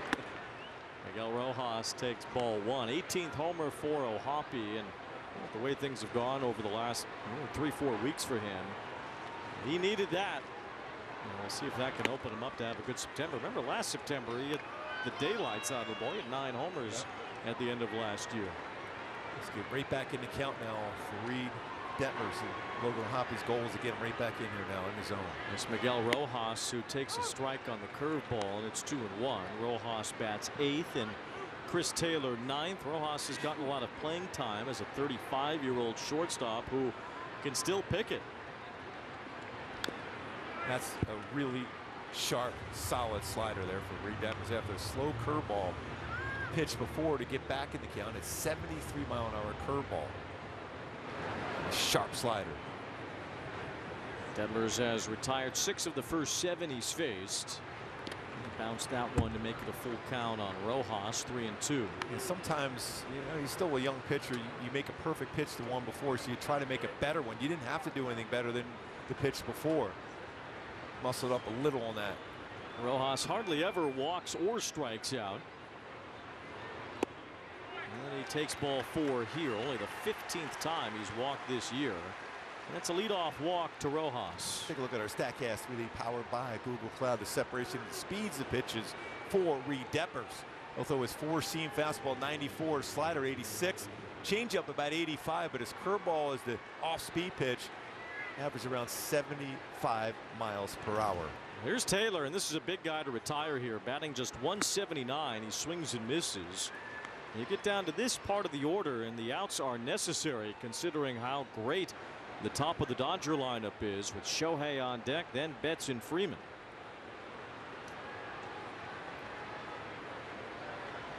Swing and a miss again by Taylor, a guy you have to attack. 0-2. Yeah, and a guy that you're not going to get a lot of ground ball. Actually, he's a fly ball strikeout guy at the plate. As much as you love to get a ground ball double play and have Shohei come up with no one on base, just the out here would be huge for Reid Detmers. Taylor's had a tough time this year, starting at second base tonight. No Gavin Lux in there, as Taylor does strike out, and Detmers has his 3rd K. This is where Shohei Otani is the most dangerous, where he's going to be up there thinking and looking first pitch in the zone. got a lot of success on that power on the first pitch.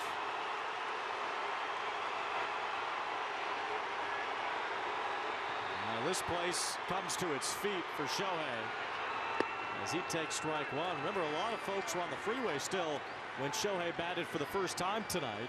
So now with a full stadium, everyone gets to see Shohei for the first time.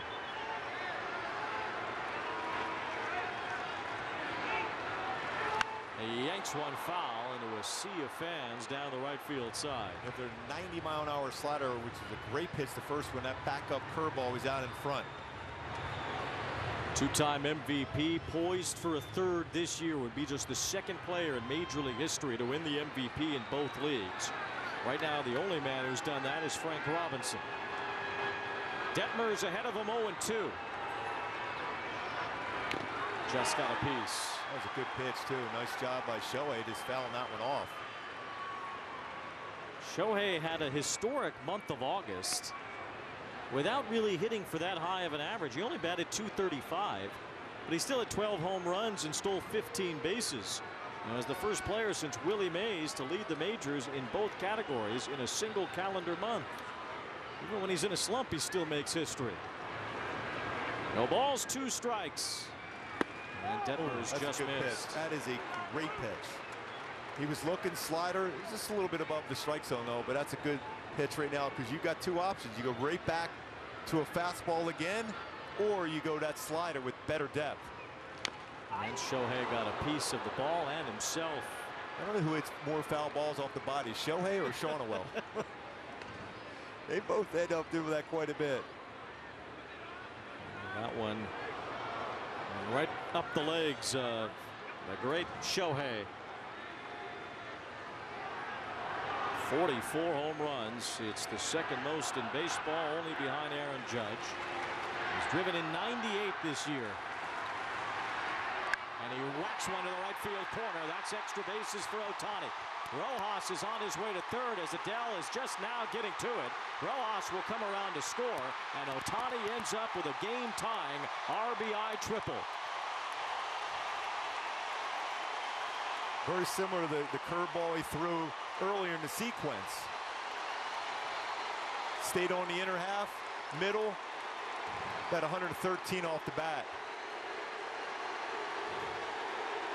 He's got such good balance on the lower half.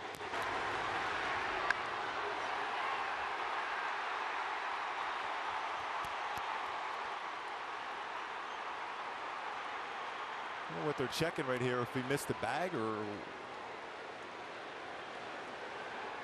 Well, I wonder if he's saying the ball got lodged in the corner, and that's why Adele had to run so far for it, and Wash is thinking this should be maybe a ground rule double. So now I think we're going to get the umpires together and possibly have a rules check. Yeah, he's saying right now Joe Adele stayed underneath the padding.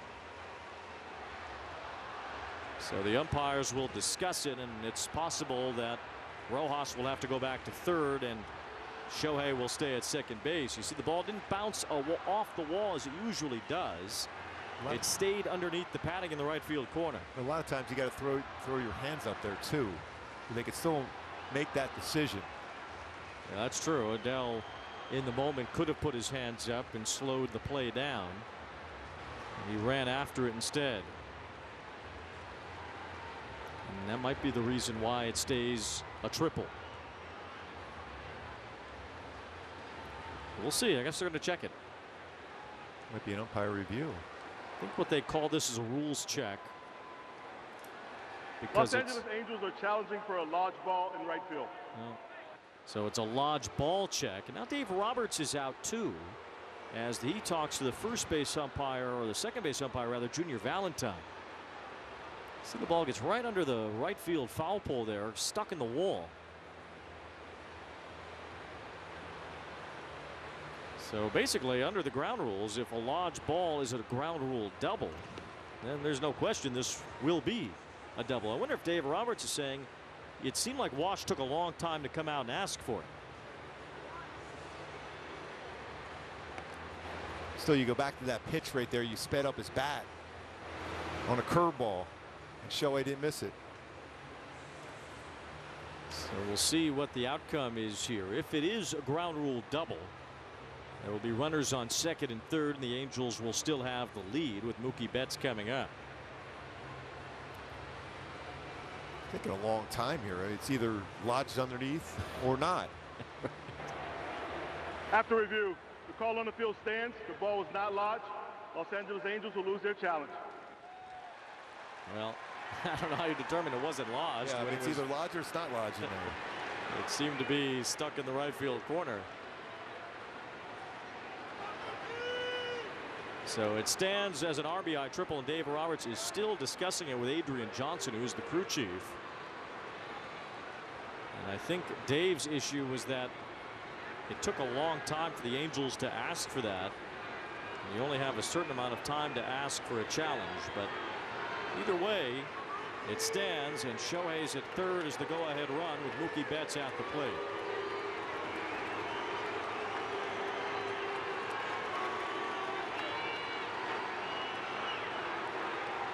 Infield is in for the Angels with the score tied. And Betts gives the Dodgers the lead with a base hit.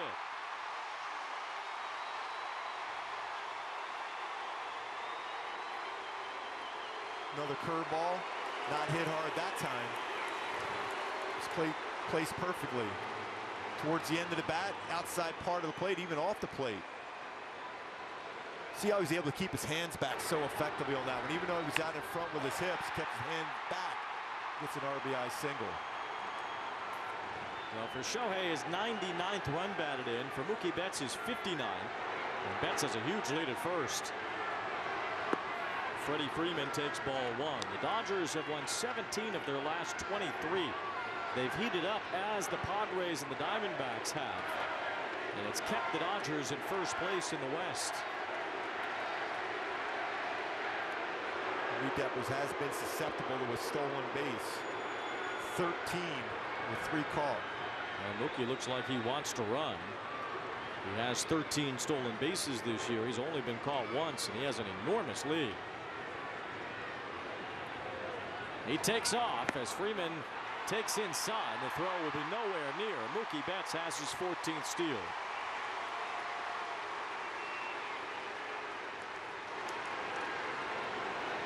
So the leadoff walk, exactly what you didn't want with Miguel Rojas.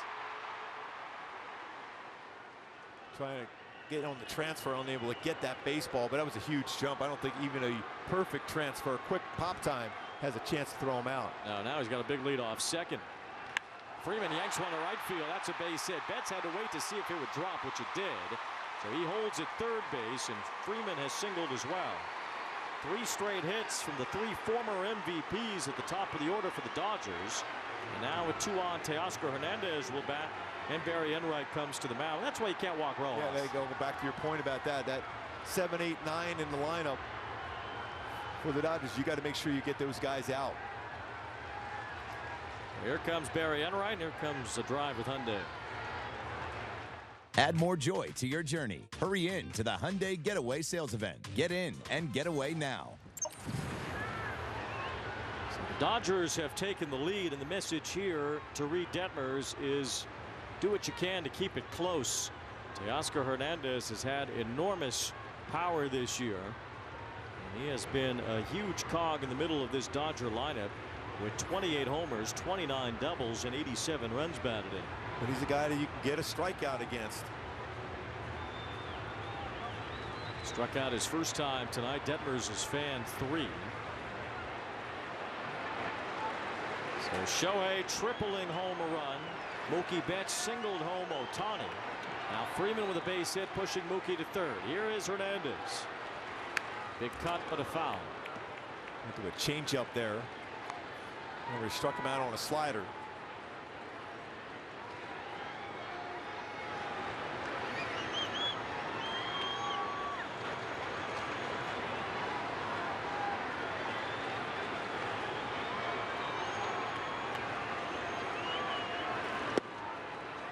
The changeup again. Those are the first 2 changeups I think we've seen tonight. He's rolled into 7 double plays. It's been 6 turned behind Reid Detmers this season. This will be huge for him. Build confidence. Fastball in on the hands, fouled off by Hernandez. So it's 1 ball, 2 strikes.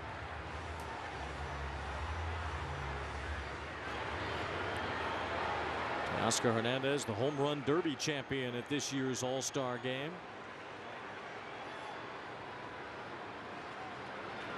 Swing and a miss, strike 3. Big out for Detmers.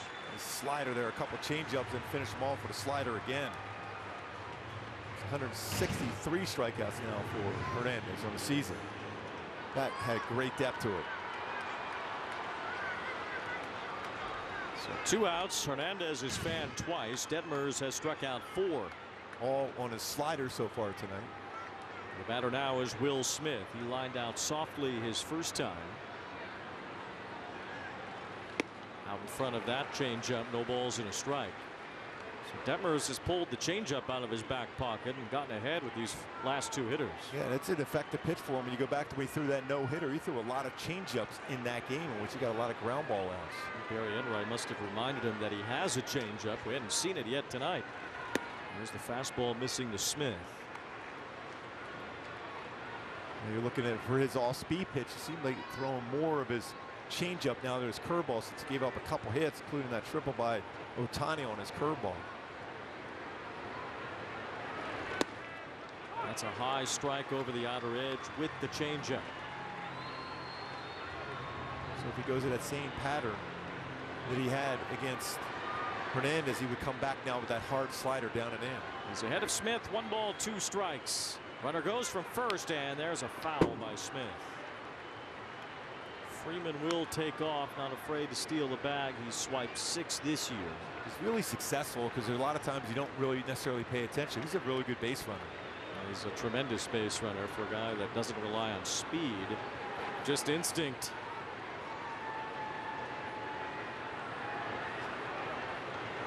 Now the trio of MVPs at the top of the order have played at 2 runs. Detmers trying to cool it off right there. He's ahead of Smith. Swing and a miss, strike 3. Back-to-back punch-outs. Detmers minimizes it in the top of the 3rd.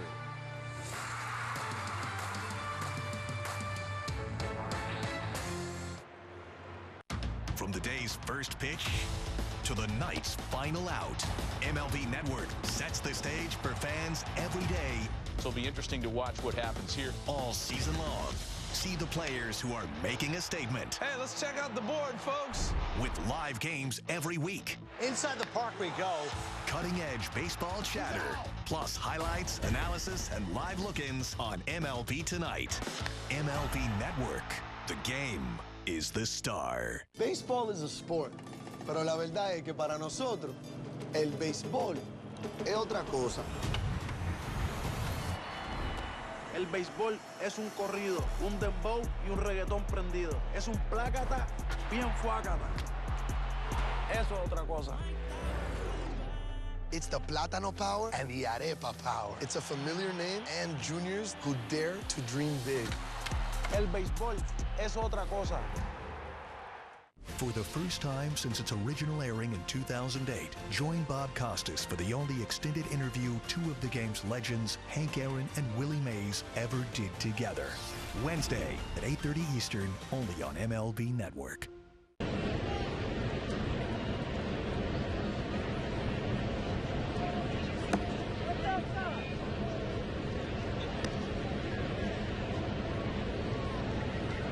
Buy your halos from the comfort of a suite at the Big A.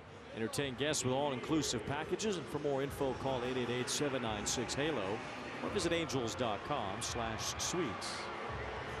A lot of energy in this ballpark in that conversation now with Barry Enright when they went out there to talk to each other. They start using that changeup, and you got both sides of the plate. You go the changeup going away against the righties, and then down and in with the slider.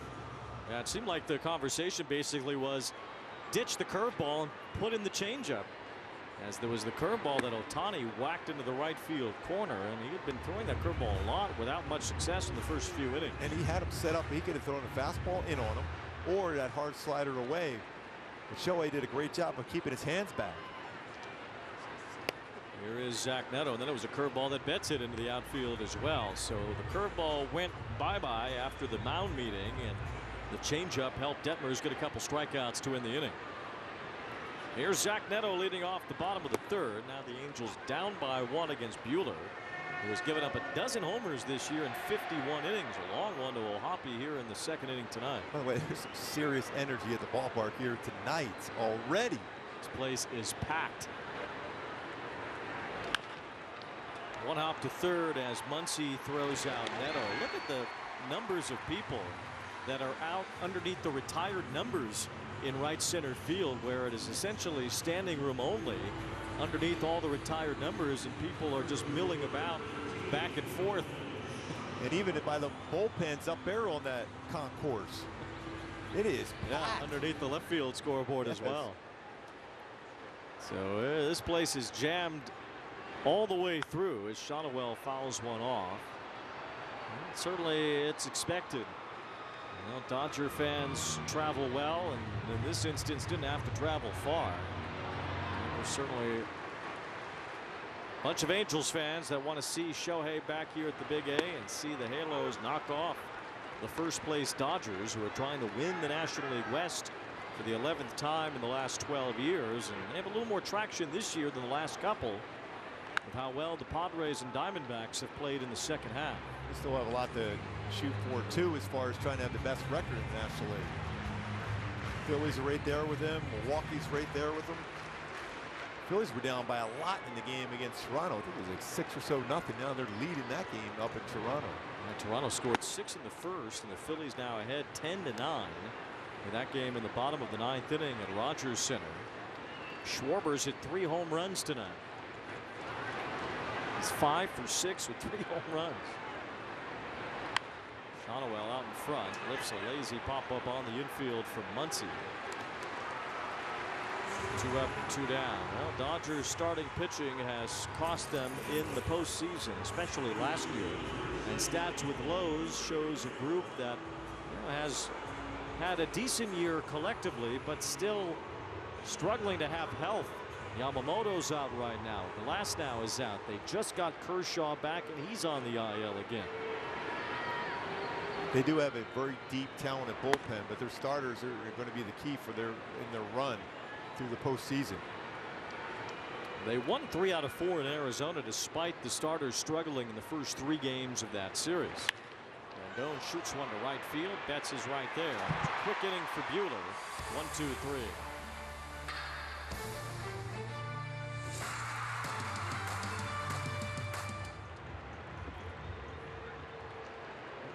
From the day's first pitch to the night's final out, MLB Network sets the stage for fans every day.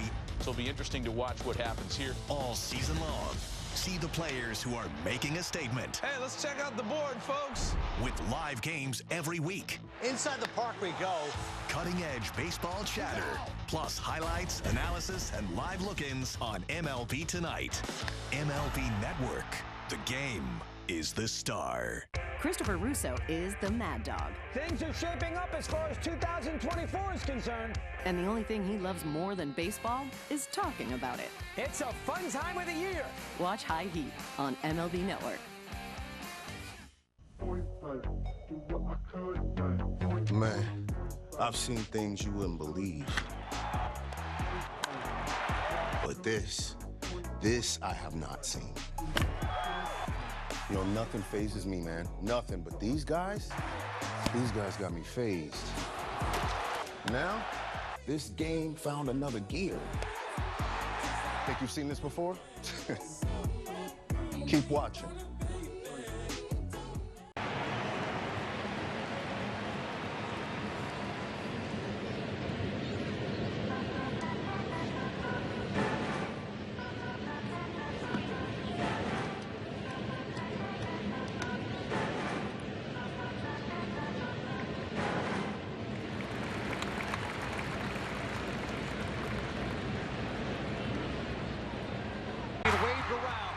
Throw from Calhoun, a good one. Get him! Light that baby up as the Angels pick up the victory by the final of 5-4. Always exciting when the Angels and Dodgers match up. It's the Freeway Series here at Angel Stadium tonight. That's right. Want to see that, Dodger kid? And how he did it to the Angels. That's what the Freeway Series is all about. Both have a smile on their face. That's all that matters. Good time had here at the ballpark tonight. And this place is packed from pillar to post here at Angel Stadium tonight. Tommy Edman leads off the 4th inning. The former Cardinal at the plate as Edman takes a strike. A deadline deal that got done with 3 teams. The Cardinals sending Edman to the Dodgers. The Cardinals got Eric Fetty and Tommy Pham from the White Sox, who also sent Michael Kopech to the Dodgers. Kopech's been unbelievable since joining the Dodgers. Yeah, he has been bringing the gas. He could touch 100 plus. Pretty good sequence, by the way, going so far. Changeup away, fastball in against Edman. Edman flied out to left field his first time tonight. He swings and misses here for strike 3. So Detmers has found his strikeout pitch. That's 3 in a row and 6 on the night. When you look at those numbers versus the bottom 3 of the lineup over the last 8 starts, you got to keep that focus all the way through. And OPS just under 1,300, 1289. That bottom third, you got to keep that focus like that. Strike 1 to Max Muncy, the number 7 batter in the order. Struck out his first time. Basically, the Dodgers had to decide if Muncy was going to play or Lux against the lefty Detmers. They went with Muncy playing 3rd base tonight, so Chris Taylor's at 2nd base. Could have had Lux play 2nd and Kike Hernandez play 3rd. There's different ways Dave Roberts can do it, but it's a day off for Lux. By the way, that's a strikeout by Edman on a sweeper. That was 82 miles an hour, so he went away from that slower curveball that was sweeper, more of a break to it. Muncy lifts one out toward left center field, hit pretty well. After it is Moniak in the gap, and he makes the catch on the warning track. Back to the slider there. Muncy gave it a ride, but Moniak runs it down. That ends a string of 3 straight strikeouts from Detmers. And that slider not quite on the off the plate down and away. Muncy did a nice job of going with it. Going back to that sweeper, he had his best spin rate of any pitch he has thrown today on that sweeper. Pitch he had not thrown at any point this season at the major league level until tonight. Here's Rojas. Fastball strike. Rojas drew a walk, which was news enough in the 3rd inning. Only his 15th time walking all year. It started a rally and 2 runs scored for the Dodgers. Back to that sweeper strikeout. The spin on this one. And it was at 82 miles per hour, way out in front. He went changeup, fastball in, sweeper down and in for a punch out. Tommy Edman was not ready for that pitch. And you see the way he looked back. Where'd that come from? That was a what now? No balls, 2 strikes. And Rojas lays off.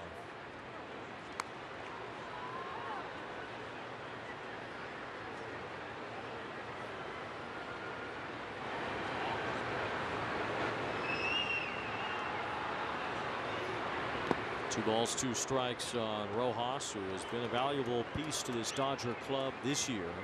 Dodgers 83 wins are the most in baseball. If the Phillies hang on tonight, and they did, that's 82 wins now for the Phillies. And the Brewers trying to win their 82nd tonight. As Rojas takes strike 3, and then he swung. Well, it'll be a strikeout. Just a little late. 1, 2, 3 for Detmers.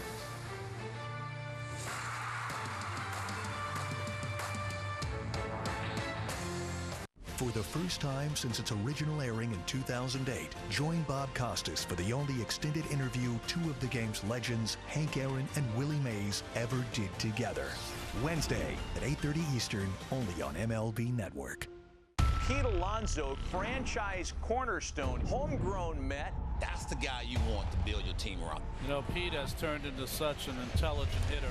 If you hit it, it goes, that's for sure. Oh, man, Pete got a hold of one. There's not many guys who can do what he does from an offensive standpoint. It's out of here, and the Mets win it! Into the 2nd deck! That ball was tattooed. Polar Bear's a ribby machine.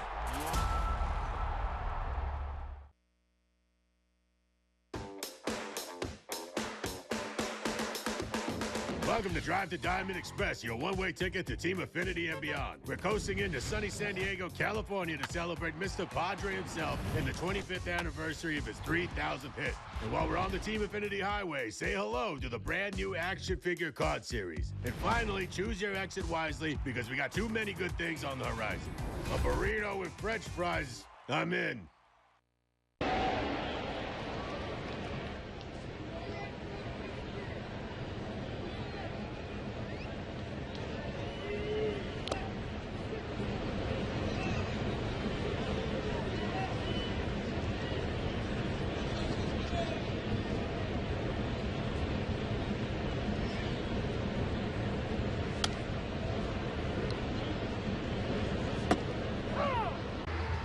Time for our Kia player profiles. Mickey Moniak leads off the bottom of the fourth.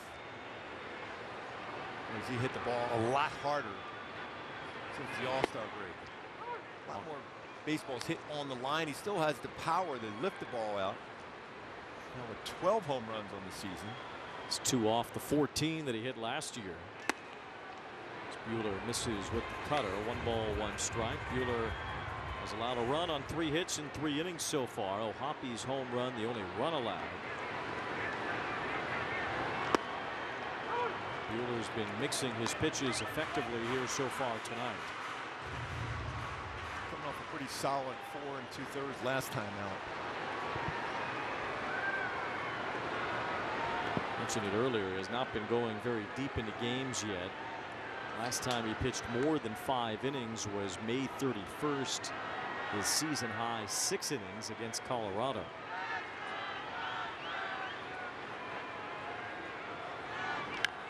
Moniak gets a chopper toward Freeman. And the underhand flip to the bag retires Moniak. Freeman's still a lot of coverage at first base. Gold Glove winner himself. He was talking to Ron Washington, and those two work together so effectively down there in Atlanta. Here's O'Hoppy, whose 18th home run of the year. Makes him just 2 away from the first 20 homer season by an Angels catcher since Mike Napoli in 2008. An Angel record not far away. Lance Parrish with 22 in 1990. Think about O'Hoppy, he gets real streaky. He's got a lot of power, especially when he hit a home run like he did to right center, 438. That record is certainly in play for O'Hoppy. His 18th homer tonight as he takes strike 1 from Buehler.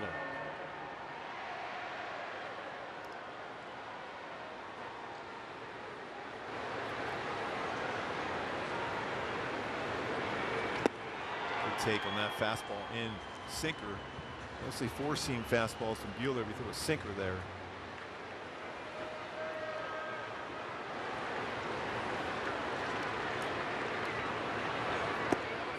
Falls behind, 3 balls and 1 strike.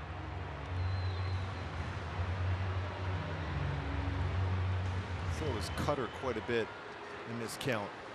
The right-handed batter. That one's not close. Ball 4 to O'Hoppy.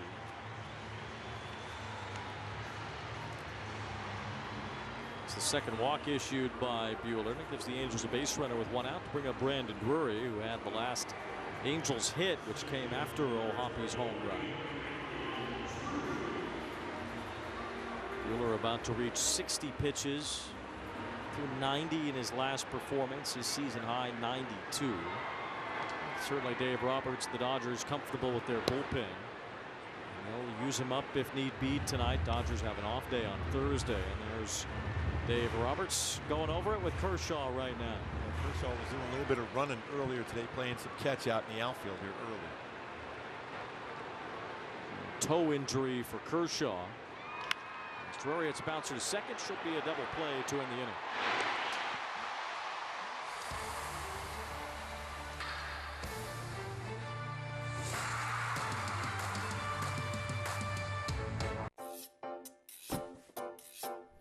With Home Chef, your home cooking is home nailing it. Our classic all-in-one meal kits are simple enough for anyone and delicious enough for everyone. When it comes to making dinner, fill in the blanks with Home Chef.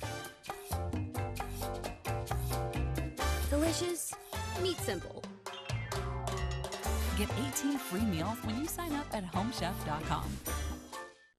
Ooh, that's a lovely view. What are you two looking at? Tip pick. What did you say? Tip pick. Tickets to the show with no hidden fees. No matter how many times you cross that bridge, the feeling's still the same. Never quiet,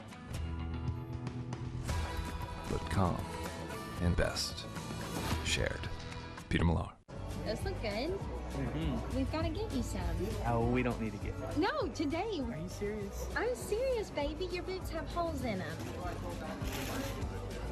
right. They look so good. For the first time since its original airing in 2008, join Bob Costas for the only extended interview two of the game's legends, Hank Aaron and Willie Mays, ever did together. Wednesday at 8:30 Eastern, only on MLB Network.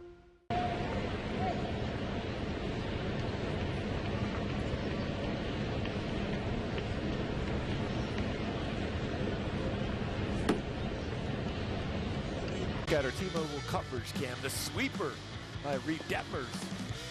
The Evans swings over top of that changeup fastball sweeper down and in. Very, very effective pitching going into the dugout. You see Logan O'Hoppe, Barry Enright, and Reid Detmers talk about that look. The hitters on that sweeper as compared to the hard slider and even the slower curveball. That depth on that sweeper was very, very good and effective. It was effective for him last season. Has not thrown it this year, but that was a good one there to get a strikeout. He has 7 strikeouts in this game, pitching in a major league game for the first time since June 1st in Seattle. Gave up a grand slam to J.P. Crawford and then spent 3 months in the minor leagues. Here's Chris Taylor to lead off the 5th as he swings and misses on a fastball from Detmers, who has struck out 4 of the last 5 that he has faced. He also punched out Taylor in the 3rd inning. Shohei is on deck as Taylor takes ball 1. Not that 97-mile-an-hour fastball tonight for Reid Detmers, but it's a solid 93 to 95 range. Still with that Kershaw-like beginning to his delivery, the arms over his head. Remember last year when Detmers got to face his pitching idol Clayton Kershaw and pitched fabulously against the Dodgers. On June 20th, he struck out 8 in 7 innings in that game. That's his 8th strikeout tonight as Taylor goes down looking. Might have been a little bit off the inside part of the plate. That's back-to-back strikeouts looking on his fastball. Well, that's a really solid job. That's off the plate. Logan O'Hoppe just kept the glove there, presented it very well.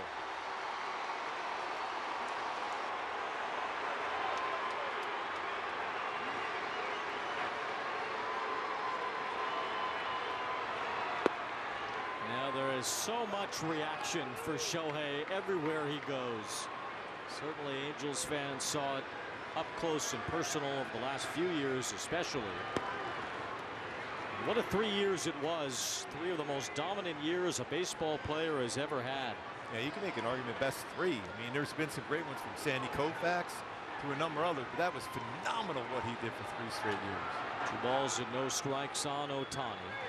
Big swing and a miss. I don't think he was trying to go the other way on that one. 6 years in an Angels uniform, the Rookie of the Year, a 3-time All-Star, and 2 MVP awards.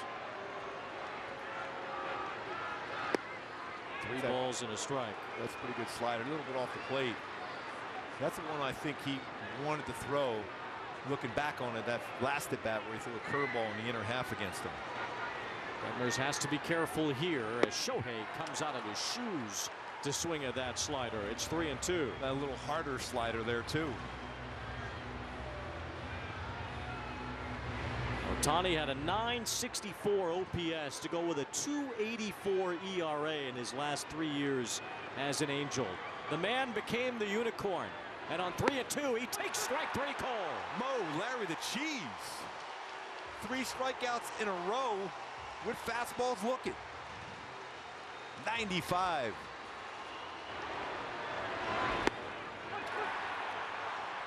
Shohei knew it. He was looking breaking ball. Got the express. You look at Shohei this season, 19 home runs versus fastballs, 25 of them versus non-fastballs. Remember that triple was versus a non-fastball. Yeah, it was a curveball that was right over the center of the plate.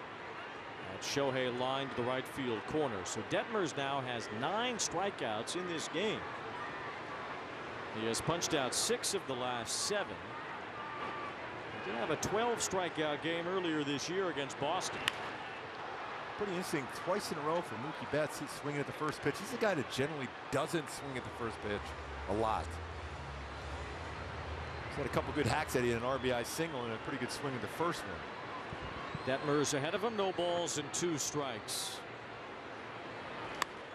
Betts fouls one off. I like he's trusting his fastball. Remember, we talked about that in the opening day. Just use and trust his fastball. He's got 3 straight strikeouts with his fastball all looking. Mookie has walked more than he has struck out this year, and he got just a piece to stay alive there. Betts with an RBI single his first time. The Dodgers have struck out the 2nd fewest against left-handed pitchers all year, yet Detmers has 9 in this game in just 4 2/3 innings. Rounded up the middle near second base, handled by Drury. And Detmers with a good 1-2-3 inning, including a punch out of the spectacular Shohei. Detmers' 9th strikeout freezes Otani in the 5th.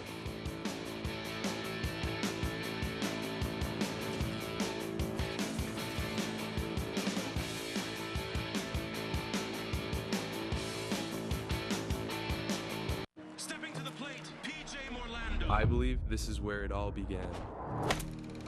And this is the sweetest sound in the world. I believe passion doesn't come without pain. The question is, does he have the bat speed? Does he have what it takes? I believe this will all be worth it. And the next pick in the 2024 draft is... I knew that something was different. I knew it, I called it, and look what I found today. It's Blue Chew. Blue Chew. Blue Chew? Blue Chew. Blue Chew. Blue Chew. Blue Chew. The Holy Grail. This is the secret. If you don't know, now you know. You can get it on a subscription model, so men can get delivered every month. And for the ladies, let your man know, and you're welcome in advance.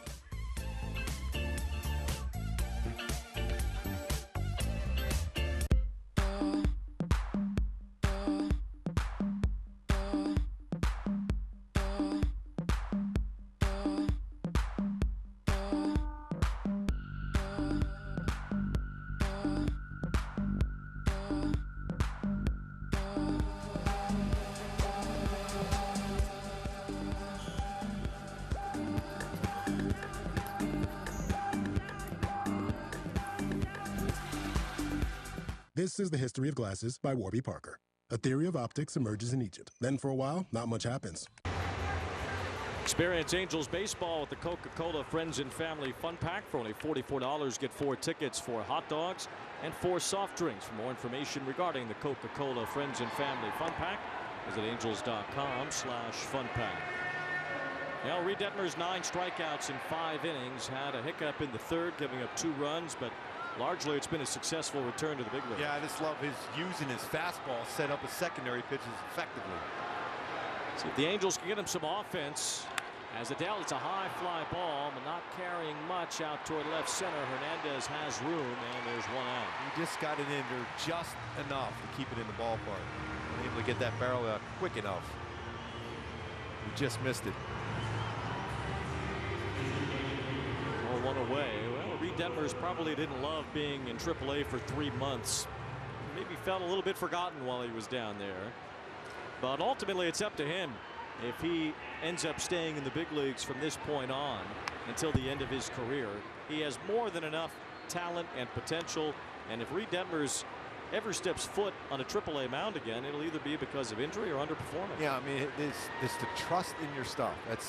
It's easy to say that and believe that, but you have to trust, especially when you have plus stuff that he has. If he believes in that, and you're seeing that belief tonight against this Dodger lineup, he can carry on through that, be able to go out and get maybe a couple more innings in here tonight, give himself a chance to pick up a W. It's a guy you'd like to see just get a hold of one. Nico Cavadas has a lot of power. He's had a lot of swing and miss in his game at the major league level. Remember, I was wondering last week, being from Indiana, if he was a Bears fan or a Colts fan. Well, I found out a few days ago that he's a Bears season ticket holder. Nico Cavadas. Going to spend a lot of time on the lakefront. Yeah, no wonder you're smiling.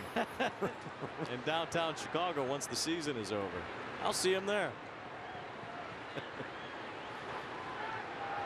He's got a lot of power, like you mentioned. I mean, if he can get a hold of one of these fastballs or even a breaking ball, it'd go a long way. It was a breaking ball to strike him out. So Cavadas goes down looking. He has struck out twice against Buehler. 5 strikeouts make that 6 for Walker Buehler. And there's Hunter Strickland getting ready in the 8th pin. Reid at 88 pitches for him.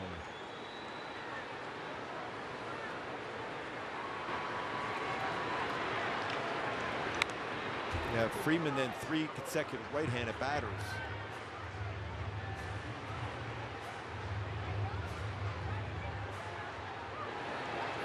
Taylor Ward 0 for 2. A 12-game hitting streak is his longest in his career. It's one of the longest hitting streaks in baseball right now. In the American League, only Carlos Correa with a 13-game hitting streak has had a longer one.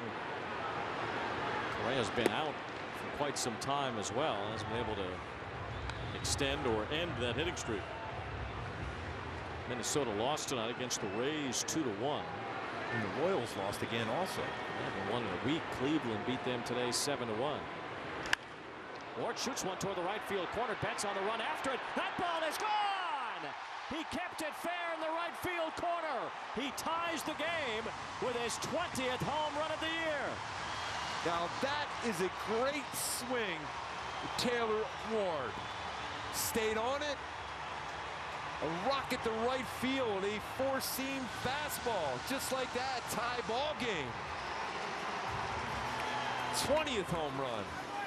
Halo's now with 3 batters with 20 home runs this season. The Angels tied up there with that swing from Taylor Ward. What a swing. Now 13-game hitting streak ties him with Correa for the longest active streak in the American League. Ball 1 to Zach Neto, and the long ball bites Buehler again. That's 13 home runs he's given up in just 53 innings. When you hit a home run, you pull it a long way. That's all. You know, mainly it's a mistake, but to hit a ball like that, right to the right field line as a right-handed batter, that's a great swing. Stayed on it, fastball away, didn't try to pull it. That baseball was deep in the zone, and this good level swing, his timing was perfect. It hits it out. Reid Detmers liking that one. So it's 2-2. We'll see if Detmers takes the mound in the 6th inning with Strickland warming up.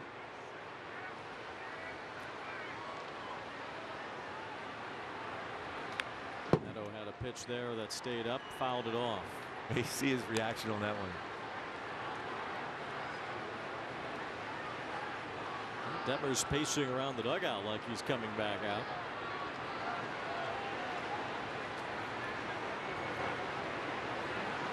He gets a slider here.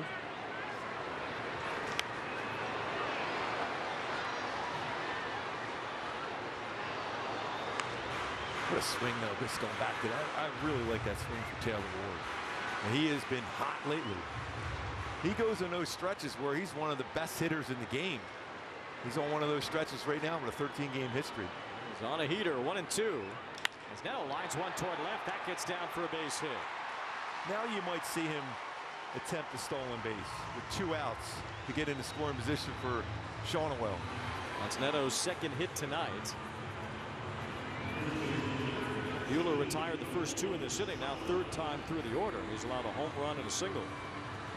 Pretty consistent, really, when you look at his numbers. First time through 330, then it goes to 276, 267, 3rd time through. Shonowell takes ball 1, although the slug goes way up 3rd time through the order. 633 slugging percentage. So when Buehler does get to that 3rd time, he is giving up more extra base hits, including one to Ward here. He was leaning a little bit. He almost went the first pitch. Not getting a big lead. This will be all on Will Smith to be able to throw him out, because when you think about times at plate, Buehler is not overly quick. He's got that foot turn, usually means he's going. Neto took off before Buehler even moved. He steals second base easily, his 26th of the year.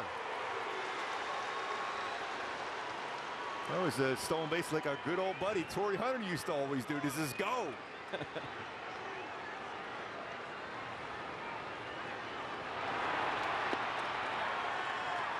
Now base hit could give the Angels the lead.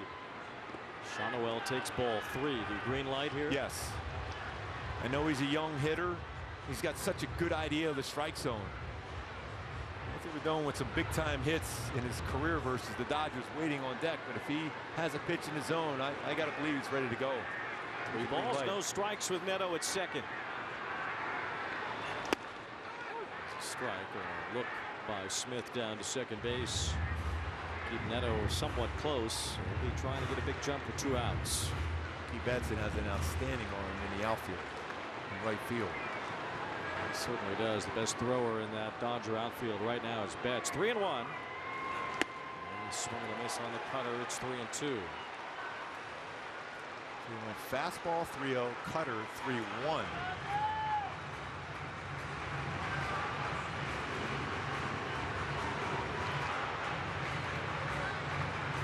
High percentage of cutters, 3-2 to the lefty.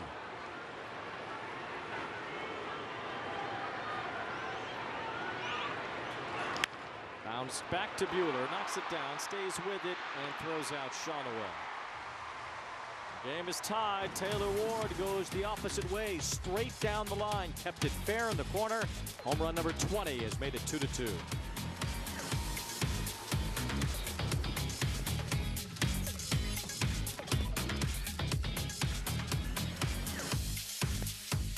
Don't let a clogged gutter rain on your parade.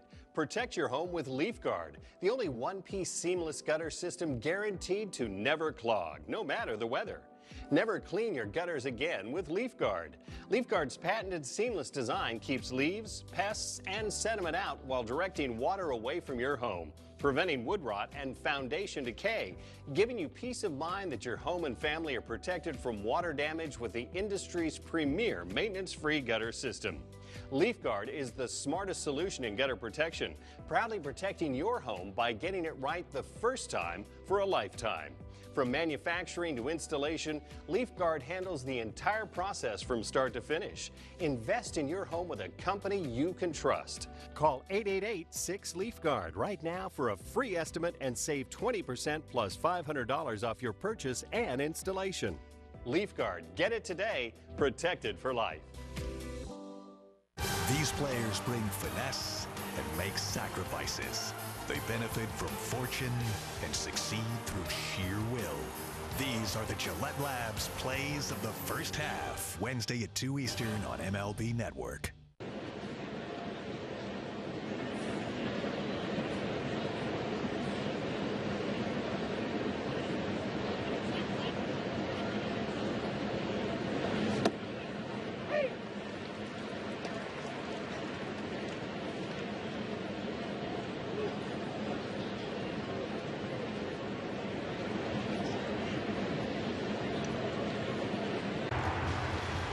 We talked about that meeting with Barry Enright and Gooby. It's been a total change in terms of the changeup. Huge. I mean, he went away from the curveball to his changeup.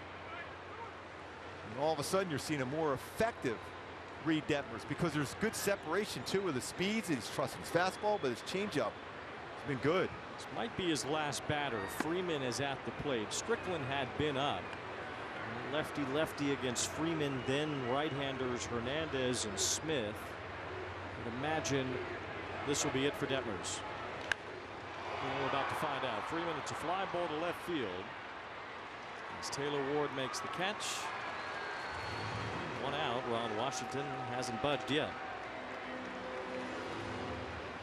That was one of the few curveballs there. That's another curveball middle part of the plate. And Freeman just out in front. He was upset with himself because he had a pitch right there. Just was out in front just enough to pop him up. We said he had to throw the curveball. But it's an out. Now Teoscar Hernandez, who has struck out twice tonight against Detmers. Even with Strickland ready, Detmers continues and goes back to that curveball again. After finding success with the changeup, he's returned to the curveball here to start the 6th inning. And he's went back to it again.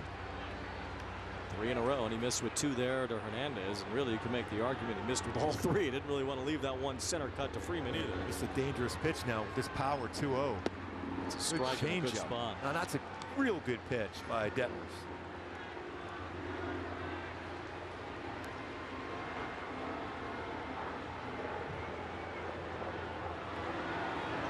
Swing and a miss on the fastball. Look at the separation, the changeup and fastball and the swing there.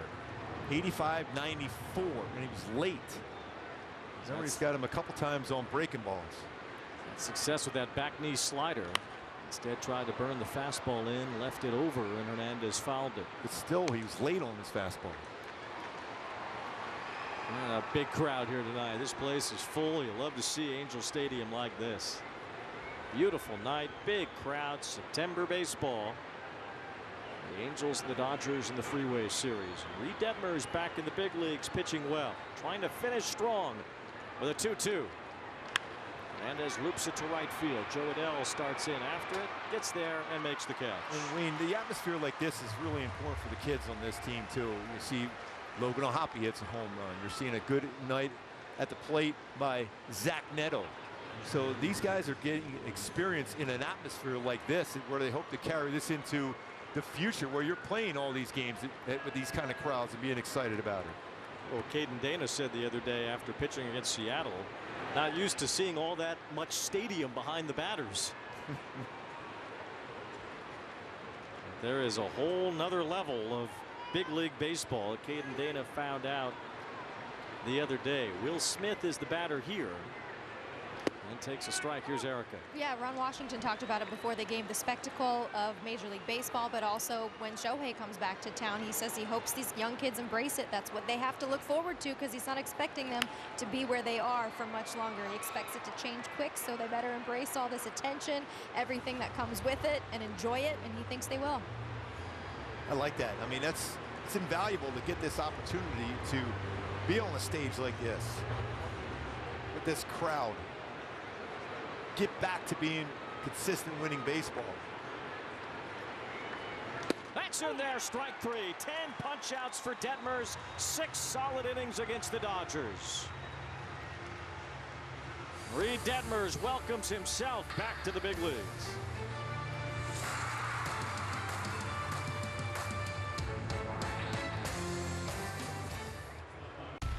Bobby Wood Jr. is an absolute superstar in the making. I've never seen anything like him. He's one of the best players in baseball. Highlight reel play, Bobby Wood Jr. That's why we call him Bobby Baseball. He is a generational talent. I want to win a World Series. I want to do it in Kansas City. This guy is the cream of the crop right now. Sensational again. It is crazy, wiry, athletic pop that's only going to get better. Christopher Russo loves October. They're going to be in that 95 win category, and that will go right down to the bitter end. Because no one brings the pennant chase passion like the Mad Dog. It's a fun time of the year. High Heat on MLB Network. Man, I've seen things you wouldn't believe. But this I have not seen. You know, nothing phases me, man. Nothing. But these guys got me phased. Now, this game found another gear. Think you've seen this before? Keep watching.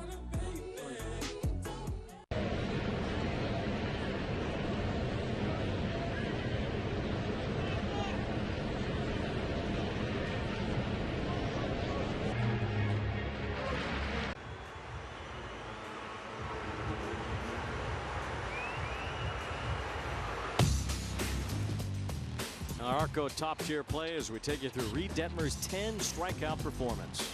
Everything working, including 4 strikeouts with his fastball. Looking tonight. Shohei appreciating that gas from Reid Detmers. Now see if he can get him a W here. Can't lose it. He can only win it at this point. Detmers going 6, striking out 10. 2 runs, 3 hits. He was excellent here tonight. And the Angels looking for the lead against Daniel Hudson, the new pitcher replacing Walker Buehler. As Hudson tosses in a strike facing Anthony Rendon. Well, these two are forever linked. Daniel Hudson was the man who recorded the final out in the 2019 World Series. When Anthony Rendon and the Washington Nationals were a world champion, he floated to center field here, and Rendon retired by his former teammate Hudson. And briefly with the Angels in spring training also a few seasons ago. Still throwing the ball well. Fastball's got some life to it. 95, 98 slider changeup. Chronicles of Tommy John surgery. Nobody really chronicled it better than Jeff Passan did in his book The Arm, and it really followed the trail of Hudson, who had Tommy John surgery one after another. And somehow, as he gets into his later 30s, tacked long enough for Daniel Hudson to turn in a pretty nice career now at 37 years old. Still a big part of this Dodger bullpen this season. Moniak fouls one off. Dodger bullpen has been pretty good this year. They've only been better since Kopech joined them.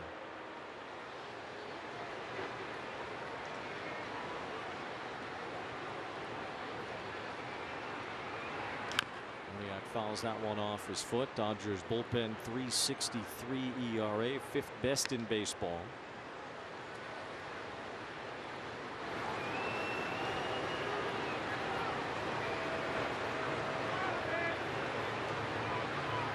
Moniak 0 for 2 tonight. He's grounded out. He has struck out. That was against Buehler. And he strikes out against Hudson. 2 up, 2 down as we find out what's on the menu at Jack in the Box.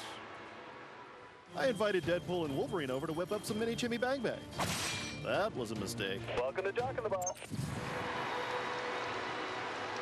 Here's O'Hoppe, who homered earlier. He's also drawn a walk tonight.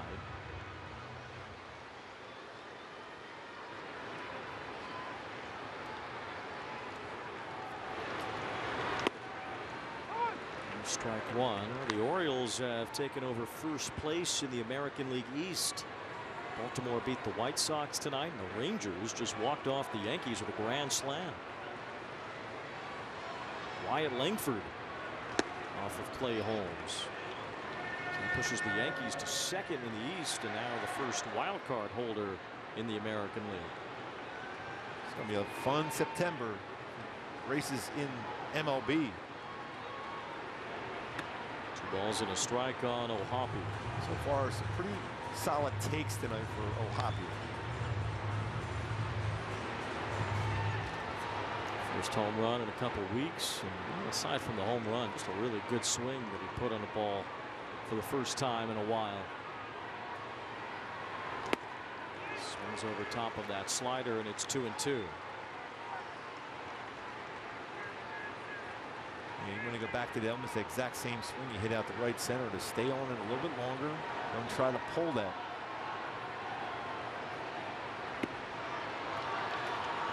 Arizona is winning tonight 7-1 in San Francisco. The Padres are off.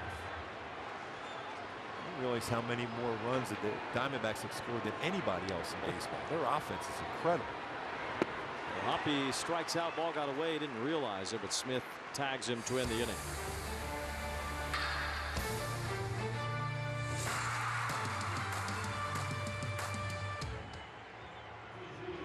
Baseball is a sport, pero la verdad es que para nosotros el béisbol es otra cosa. El béisbol es un corrido, un dembow y un reggaetón prendido. Es un plácata bien fuácata. Eso es otra cosa. It's the Plátano Power and the Arepa Power. It's a familiar name and juniors who dare to dream big. El béisbol es otra cosa.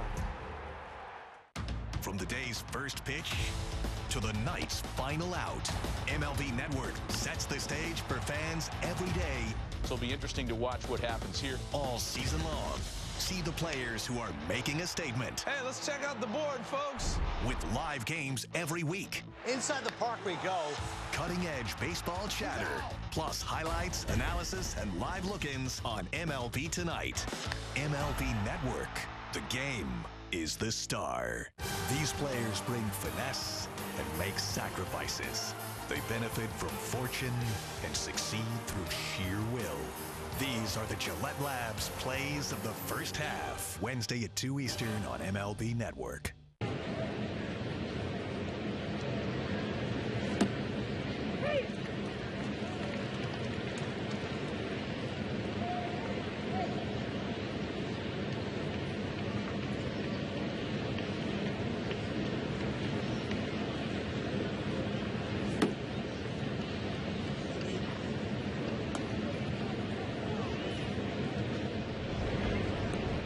Sports brought to you by Hyundai. Get away with a great deal only at the Hyundai Getaway Sales Event. Visit HyundaiUSA.com today. By Spectrum. Get Spectrum Internet, Mobile, and TV. Visit Spectrum.com for details. And by the OC Healthcare Agency. Navigate to a healthier you at angels.ocnavigator.org. Caden Dana's first big league win on Sunday. It was a fun weekend for the Angels, winning a series against the Mariners, who could drop below 500 if they lose today. Meanwhile, now it's the Freeway Series, and Hunter Strickland takes over for Reid Detmers. It's been really, really solid. His 61st game this season. Whip just barely over 1. Ben Joyce pitched on back-to-back days, Saturday and Sunday. It was an off day yesterday. Let's see if Joyce is available today if the Angels need him later. Strickland facing Tommy Edman to begin the 7th inning. 1 ball, 1 strike on Edman, a switch hitter who is from San Diego.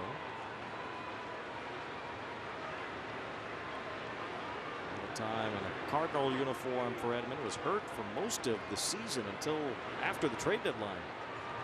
Made his season debut as a Dodger.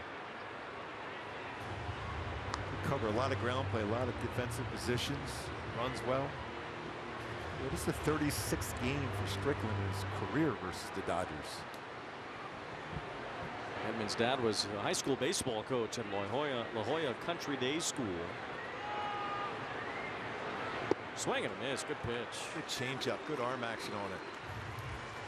Strickland with a strikeout, 1 away. Head to the Big A Friday, September 27th. The Angels host the Texas Rangers, and the first 25,000 fans will receive a golf rope hat, courtesy of Nitto Tire. Visit angels.com/promotions today. I think they need those hats right there.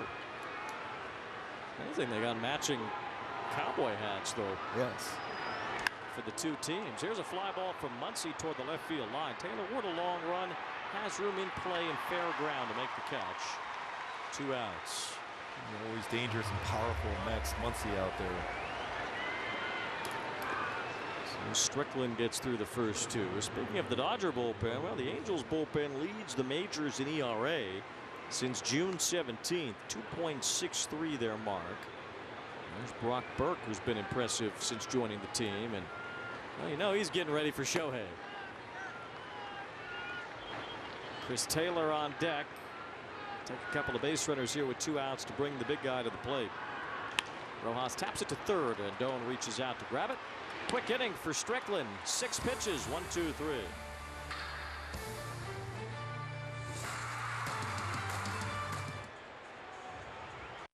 These players bring finesse and make sacrifices.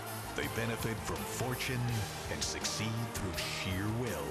These are the Gillette Labs plays of the first half. Wednesday at 2 Eastern on MLB Network. Man, I've seen things you wouldn't believe. But this I have not seen. You know, nothing phases me, man. Nothing. But these guys got me phased. Now, this game found another gear. Think you've seen this before? Keep watching. Bobby Wood Jr. is an absolute superstar in the making. I've never seen anything like him. He's one of the best players in baseball. Highlight reel play, Bobby Witt Jr. That's why we call him Bobby Baseball. He is a generational talent. I want to win a World Series. I want to do it in Kansas City. This guy is the cream of the crop right now. Sensational again. It is crazy, wiry, athletic pop that's only going to get better.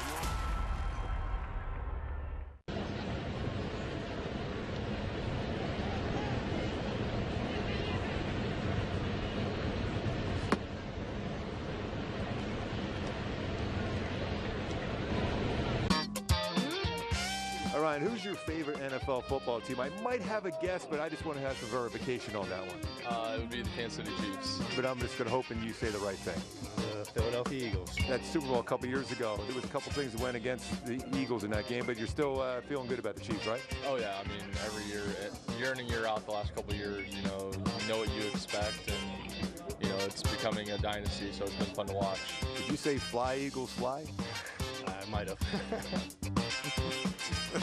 Oh, you found the one Philly guy and asked him all about it. Yes. Football season's right around the corner here now. Thursday, the Chiefs. Why didn't you ask Quijada? He'd have told you a real team. Well, let me see. Who would be your team? The oldest franchise in the NFL.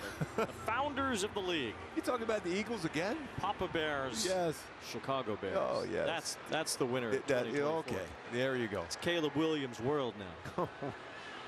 We got to go. We got to get here from America this one because I know Mike Trout might be saying something about this one. He loves to roast me for my love of my blue and orange, my Broncos. I'll bleed blue and orange for them. It's been a lot of ups and downs, mostly downs like Wayne's Bears, but I'll ride with them. Well, they stole the Bears' colors anyway. Oh, come on. Oh, yes. Now we're ready. This is like the crowd here today. I had to stand up. I'm all heated. The ball's 2 strikes on Drury as Evan Phillips, one-time Baltimore Orioles cast-off, turned into one of the top Dodger relievers.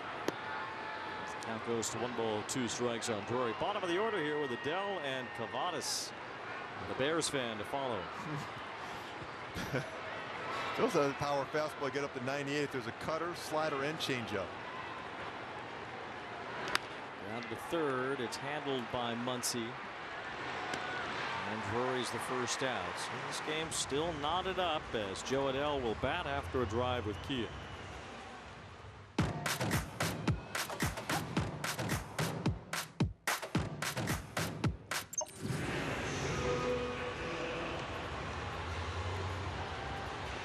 The Detroit Lions fans know all about my football allegiance after our trip there. Oh yeah, they were really happy with you. I'm still getting messages about it. Joe Adele takes ball 1. Yeah, you're a fan favorite in Detroit.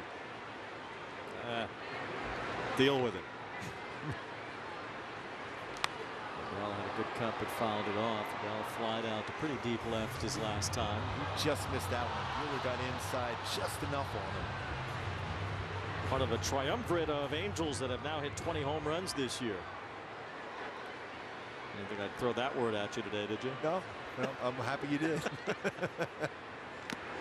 Adele's hit 20, so is Neto. Now Taylor Ward hitting his 20th of the year. Well, Hoppy's only 2 away. An intense game this was from the first pitch thrown to Shohei Otani tonight. Feels like it's a football game. There's a huge crowd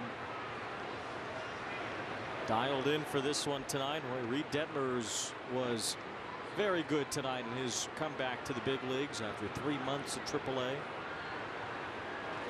Focused and sharp tonight. And against the Dodgers club here, they've been swinging the bat exceptionally well. They had that great series in Arizona, 3 out of 4.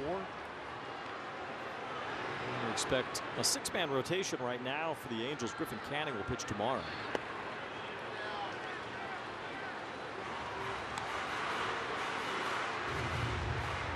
There's Canning. Freshened up the haircut for tomorrow. He goes fastball here. It's a high percentage of fastball, 3-2. There's a fly ball out toward left field. Moving after to the corner is Hernandez. Long run. Makes the running catch. Another fastball just in enough. on Joe Adell. Join your Halos for Fiesta Angels Saturday, September 14th at 4 o'clock, presented by Coca-Cola. Outside the home plate gate, enjoy live music and dancing, sponsor giveaways and more. Visit angels.com/fiesta for more information. I haven't heard who the Dodgers starter is tomorrow. We're expecting it to be Bobby Miller, but it's listed as TBD right now. I kept hearing he was definitely starting, but now you don't necessarily know that for sure. They've done that a few times against the Angels where they had an open. The Angels are not planning to use an opener tomorrow. Well, the first innings have been an issue for Canning, and he'll have to face Otani, Betts, and Freeman right away. There was a question mark because Miller's knee had been acting up, but I guess he's good to go tomorrow. So the expectation is still that it will be Miller against Canning tomorrow night. It'll be another 6:30 start, and the Angels go to Texas for a 4-day weekend against the Rangers. Minnesota on the next trip as well. Ball 3 to Quijada. If you can just get that pitch just a little bit over the plate there, that level, that's the pitch that Quijada can hit a long way.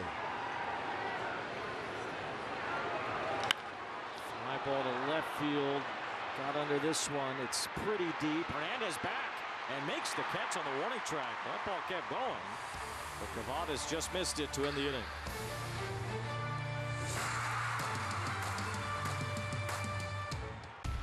Bobby Wood Jr. is an absolute superstar in the making. I've never seen anything like him. He's one of the best players in baseball. Highlight reel play, Bobby Wood Jr. That's why we call him Bobby Baseball. He is a generational talent. I want to win a World Series. I want to do it in Kansas City. This guy is the cream of the crop right now. Sensational again. It is crazy, wiry, athletic pop that's only going to get better.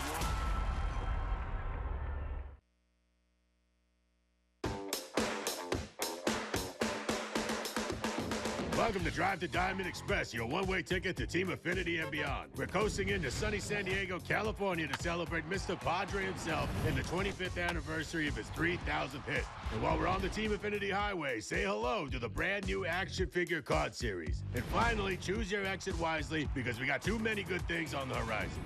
A burrito with French fries. I'm in. Christopher Russo is the Mad Dog. Things are shaping up as far as 2024 is concerned. And the only thing he loves more than baseball is talking about it. It's a fun time of the year. Watch High Heat on MLB Network.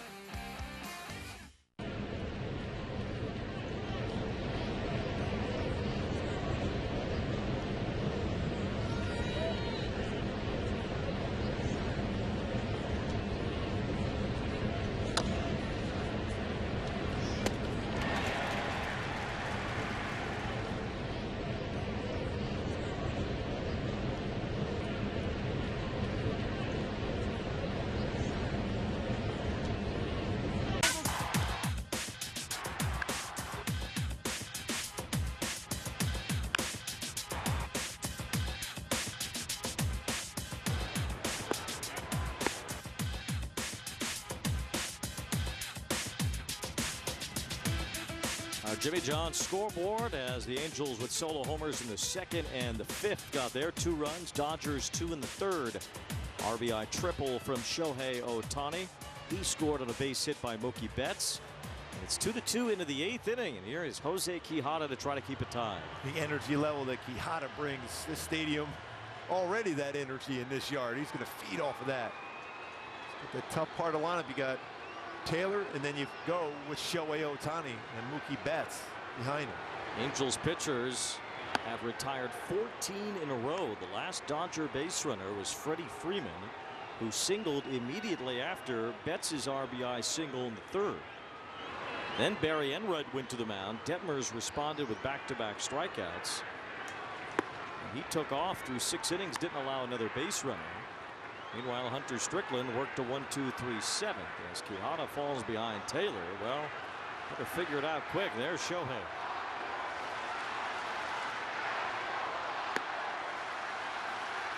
All three, and as we get down to the business end of this one, now the fans know what time it is. Well, it's almost showtime. And there's a walk to Taylor, and that just opens the door for trouble. Here comes Shohei. You can't look ahead. You had to go out because Taylor does have some power, but he's struggled this season.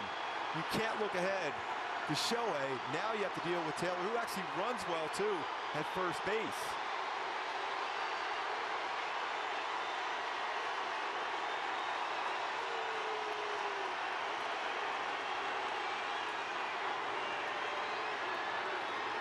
Oh, Hoppy went to the mound. That didn't quiet anybody.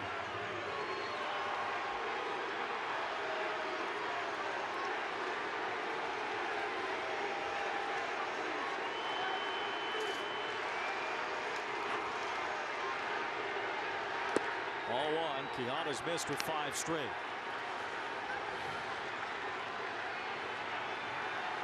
Shohei tonight 1 for 3 in his return to Angel Stadium. RBI triple and a run scored. He's at 99 home runs in this ballpark. And he was aiming for number 100 but fouled it off.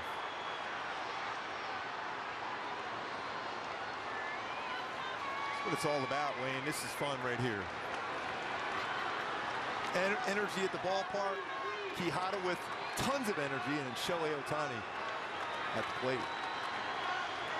For all the stats, Shohei leads the National League in. Swing and a miss on a high fastball. Well, that's Quijada's strength, and it's Shohei's too. Yep. Upstairs with it. The key is always inner half Shohei, outer half and up, dangerous. Shohei struck out his last time against Detmers.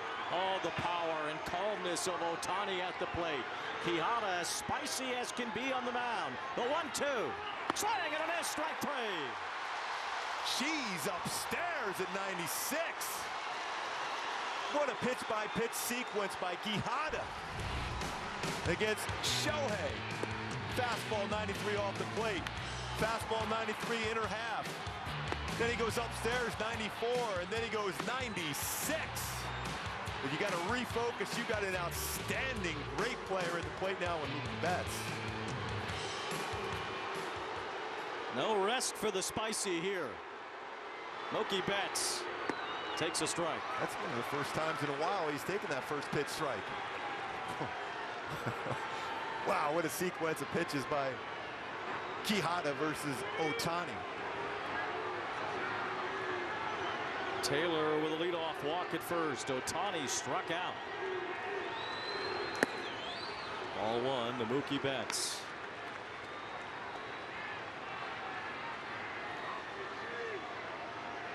RBI single knocked in Shohei in the 3rd. He stole a base. He was left at 3rd in that 3rd inning.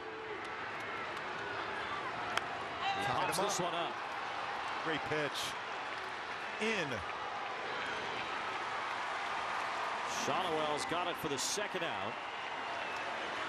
And now one more MVP to deal with. It's Freeman. And you know what he does, and aggressively does, try to do on the first pitch. Especially because he knows that Quijada throws a lot of fastballs. And the former Brave went to El Modena High School. We're up less than 20 minutes from the Big A. In the midst of the Freeway Series, Freeman fouls one off. He's got incredible plate coverage against righties and lefties. Yeah, he doesn't sniff a lefty at all. It doesn't matter what arm you throw with. Freeman has 2,249 career hits, more than any active player. Check on Taylor at first. He hasn't moved since a leadoff walk. Freeman last year at 59 doubles. He was so close to a rare 60 double season. Something that hasn't happened in the big league since the 1930s. He was 3rd in MVP voting last year. Quijada's ahead of him 0-2. You have to admire Jose Quijada. Everybody in this building knows he's going to throw a high fastball. Yes. And he's gotten out Otani and Betts, and he's gotten ahead of Freeman.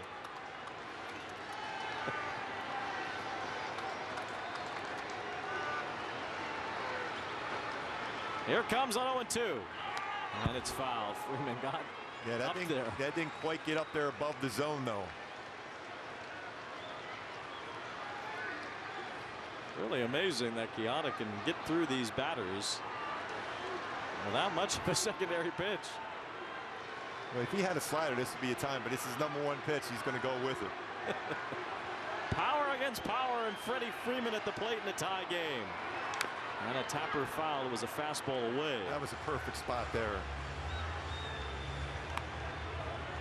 You got to be ready if you're Ward or Moniak, I think.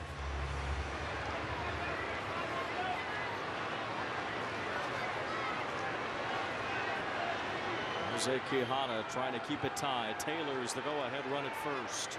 Freeman has walked and singled. He was the last Dodger to get a hit. That was all the way back in the 3rd inning. What does Quijada need the pitch count for? Yes, I think it's a good idea. Just pretend, well, maybe I'll go through my changeup or slider. Another 0-2 to Freddie Freeman. Fouled back. It's a battle here. Is there any other possible wrinkle that he can go to here? I would say if he threw a slider, if he stayed on top of it, though, it would be a devastating pitch here against Freeman. But the only thing, if you get around it, though, I still think you try to go up and in. It was a fastball up and away and fouled off. Because he can get his arms extended there, especially with 2 strikes. He's looking to hit the ball the other way, so you have a better shot. Early in the count, not so much up and in.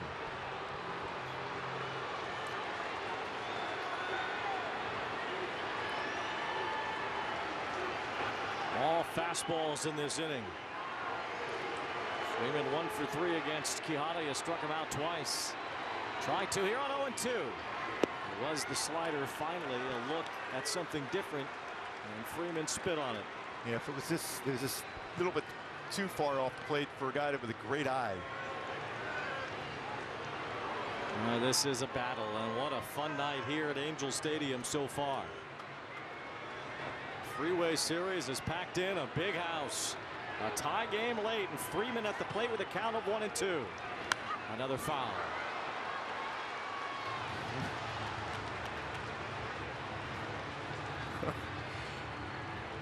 Wow.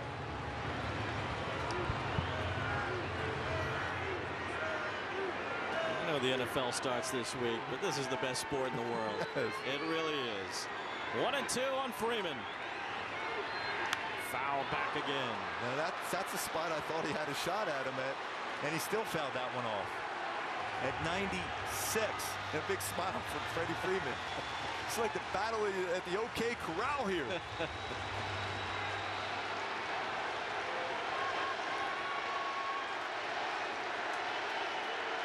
crowd revved up. Here we go again. Quijada to Freeman on 1-2. And another slider that doesn't connect. 2-2. If Quijada landed that pitch, he might get Freeman, but now Freddie knows it's fastball or die here for Quijada.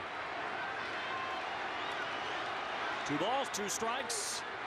And a fly ball to left, toward the corner, down the line. Ward is over and out of room.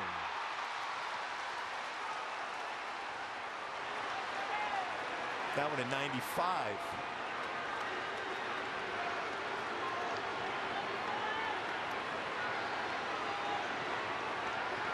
This will be the 14th pitch of this at bat.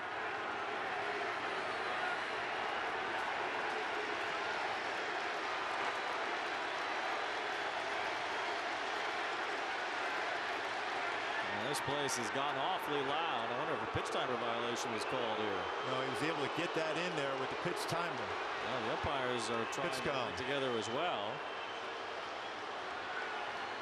And Adrian Johnson, the first base umpire, is over. And they're going to call balk, actually. So Taylor will go to second base. A balk was called. Now Ron Washington wants to know why. I guess because he went to the head right there without stepping off first. First, you got to take the baseball out of the glove and step off.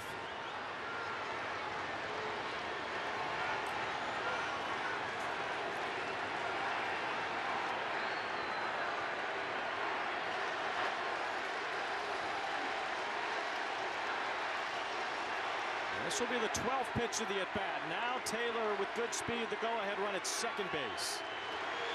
Swing and a miss, strike 3. Gas from Spicy.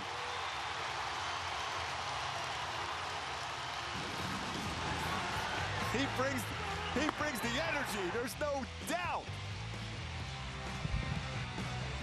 What a moment at Angel Stadium.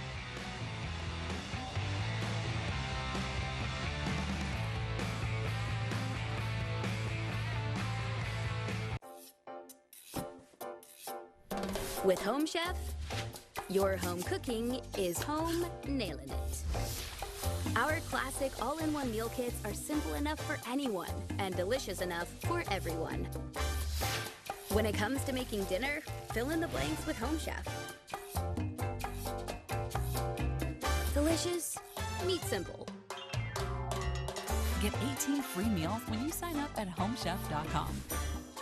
We can just have someone on Fiverr do it. It's no big deal. Hiring freelancers just for small tasks is like hiring Martha Stewart as an... Here's your coffee. Oh, best intern ever. Sometimes great talent is right under your nose. What's your name again? Those look good. We've got to get you some. Oh, we don't need to get one. No, today. Are you serious? I'm serious, baby. Your boots have holes in them. All right. They look so good. Learning to invest with Greenlight has really paid off. Huh. Reminds me of how I learned about investing. Yeah, I never learned about investing. Is there water in this thing? Bring your family into the financial future. With the Game Time app, I paid 60% less than this guy. What? And it's not just sports tickets. It's also concerts. Performances, too. Oh, come on! Download Game Time. Last-minute tickets, lowest price, guaranteed. Sports brought to you by Spectrum. Get Spectrum Internet, mobile, and TV. Visit Spectrum.com for details. And by Resorts World Las Vegas, your portal to unmatched luxury and thrill for those bold enough to seize the moment. It's your time to rule the world. Well, it's Spicy's world right now. Jose Quijada struck out Shohei Otani and Freddie Freeman in a scoreless 8th inning. Boy, was he bringing the gas there, staying with the fastball. That was an epic at bat, too, by Freddie Freeman against him, too. 12 pitches ended with a strikeout after the ball. Quijada altered his delivery just a little to throw Freeman off with that fastball to end the inning. There's Blake Trinan, who's also had a nice season out of the Dodger bullpen, facing the top of the Angel order. Ball 1 to Taylor Ward, who homered in his last at bat. And Trinan has that power sinker, but he's using his changeup a lot more and slider.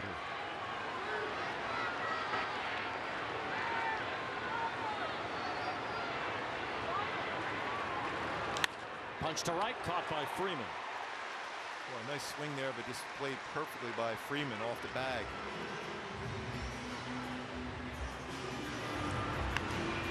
One out brings up Zach Neto. Trinan, he's been on the Dodgers since 2020.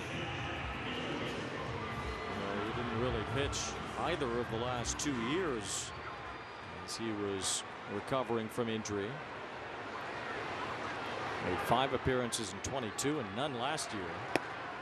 39 games pitched this season. It seems like it's a way of life for pitchers to have injuries, but it seems even more so for Dodger pitchers to end up on the IL year in and year out. A cast of good arms that end up with some type of injury, and a lot of them Tommy John surgery. Hey, what, it's going to be real difficult to hit one out of the ballpark against Blake Trinan. He's the guy that works down with his sinker, so you're going to bunch some hits together against him.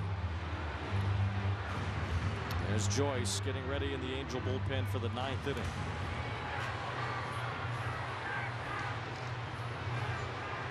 Trinan, it wasn't his elbow, it was his shoulder.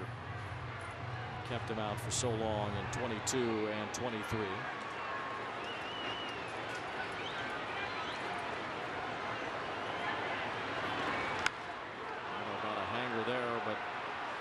front of it a bit and flied it to left.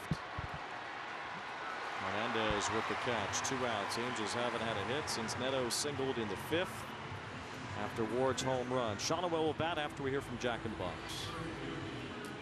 I invited Deadpool and Wolverine over to whip up some mini Jimmy Bang Bangs. That was a mistake. Welcome to Jack in the Box. 2 outs. Shawnoel is 0 for 3 tonight. He has struck out, he has popped out, and he has grounded out. Dodger pitchers have now retired 9 in a row as Shawnoel golfs at that breaking ball. The Dodgers have not had a hit since the 3rd inning. The Angels haven't since the 5th. It's become a well-pitched game late into the night along the freeway here in Southern California. 1 ball, 1 strike on Shawnoel. Shawnoel has that pull power if he can get either a sinker or a curveball on the inside part of the plate. So 12 home runs this year. Angels have 5 hits tonight. The Dodgers only 3 as Will Smith goes to the mound.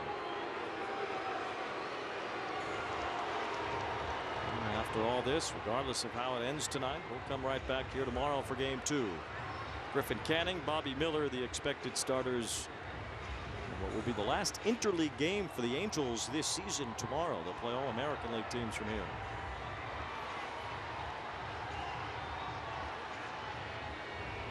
There's Canning smiling now before he has to face Shohei, Mookie, and Freddie to start tomorrow's game. Oh, that's all good.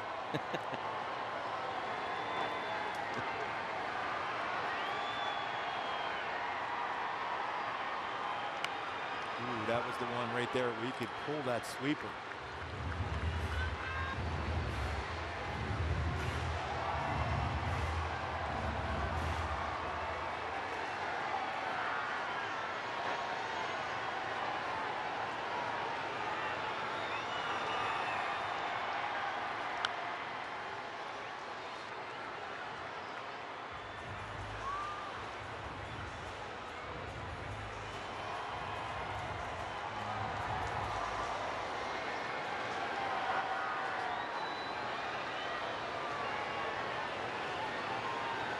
Choking up on the bat, trying to make some contact here. And can't, and the inning is over. Trinan 1-2-3.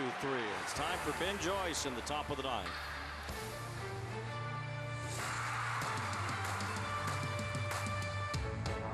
This will be the last moment you ever think of soda as being a dirty word. Soda!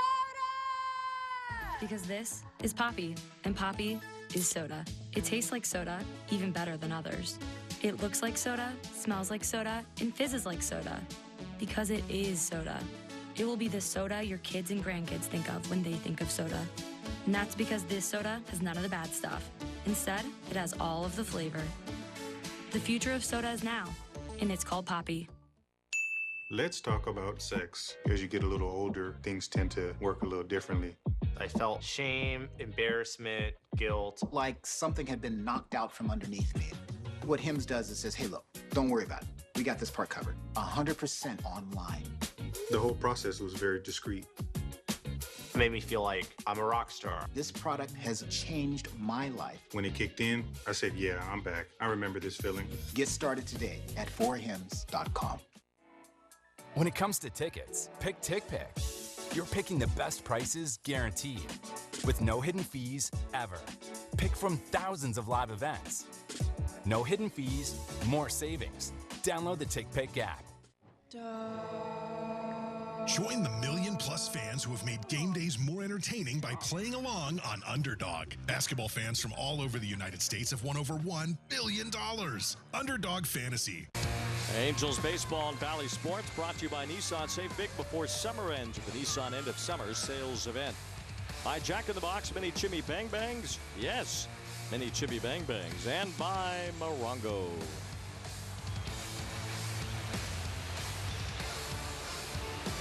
Times here tonight with a packed house at the Big A for the Angels and the Dodgers. The Freeway Series.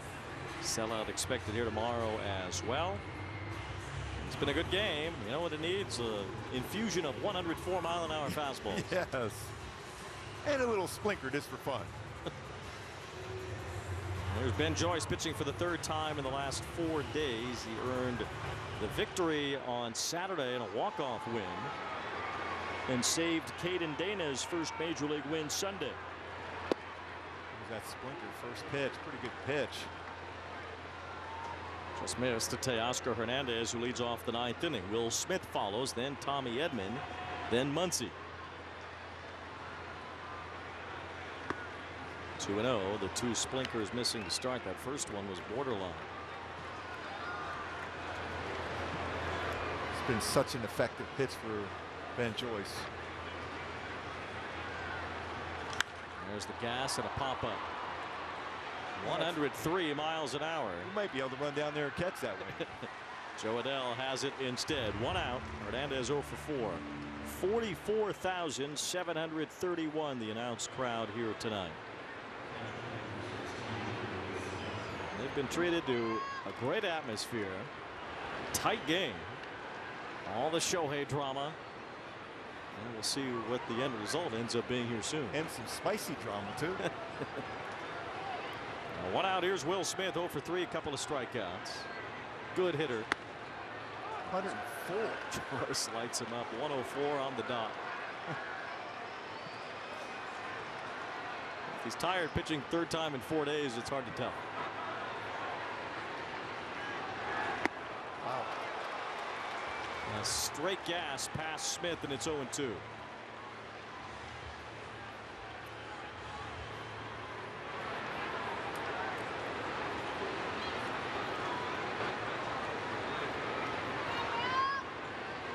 Will Smith, the 2-time All-Star, selected this year. Dodgers were well represented in Texas. Oh man, that's a perfect spot. Even though it's a miss, still a great spot. 104.4. That is a perfect spot. 1 ball, 2 strikes. Swing and a miss. Strike 3. Took a little off at 102. That's a run to it, too. That's why that pitch, I love an 0-2 fastball, just about a half a baseball at the corner, because it sets up that very next pitch. That is the 14th time the Dodgers have struck out tonight. Here is Edman, weaving and missing on a back foot slider.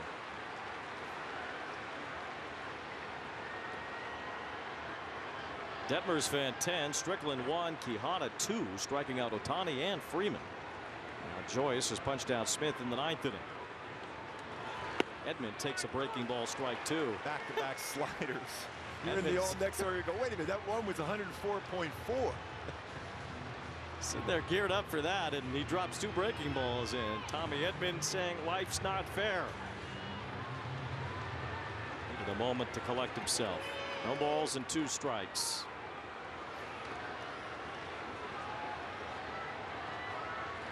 Swing and a miss, strike 3. It was 105.5 miles an hour. No way. 105.5. Are you kidding me?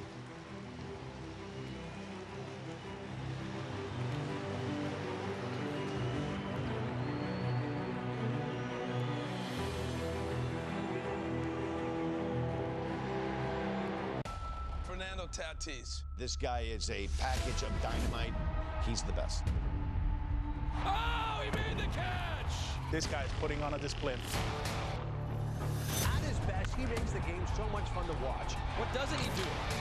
I think he's the most popular player. He's just got flair. He's gonna steal home! You are a cartoon character! Come on!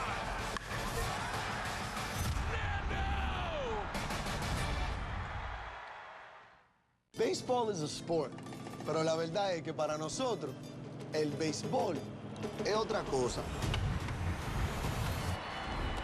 El béisbol es un corrido, un dembow y un reggaetón prendido. Es un plácata bien fuácata. Eso es otra cosa. It's the Plátano power and the Arepa power. It's a familiar name and juniors who dare to dream big. El béisbol es otra cosa. These players bring finesse and make sacrifices. They benefit from fortune and succeed through sheer will.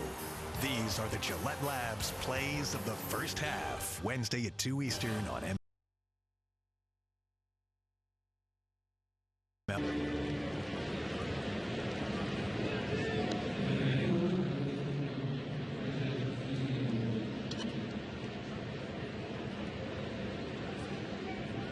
A key for the game today. Don't want to wait. Don't want to wait right now after that 105.5 mile-an-hour fastball. See if we get the walk-off variety. Hoppy with a home run. Taylor Ward, right field line in the stands. Home run. 2-2 game. And then Reid, Detmers, 10. Punch out. Dexter is back. Dealing with the fastball. And of course, Spicy, bringing the gas against Shohei and Freddie Freeman, and the energy. Can't believe that last pitch Ben Joyce threw. Here's Rendon. Ball one from Michael Kopech with 97. Looks pedestrian after what we just saw. Oh, it said 106 on the TV gun. We round up. Yeah, on the I think TV we should. gun. I think we should. It said 106. I can't believe my eyes. No. Kopech's been pretty eye-popping himself since joining the Dodgers. He's done a tremendous job for them. It's Rendon to lift a lazy pop-up off the end of his bat. Betts at the last moment. Edman peeled off and Betts makes the catch. So one out. Here's Moniak, who hit a walk-off homer off Andres Munoz Saturday night. Got a slider down.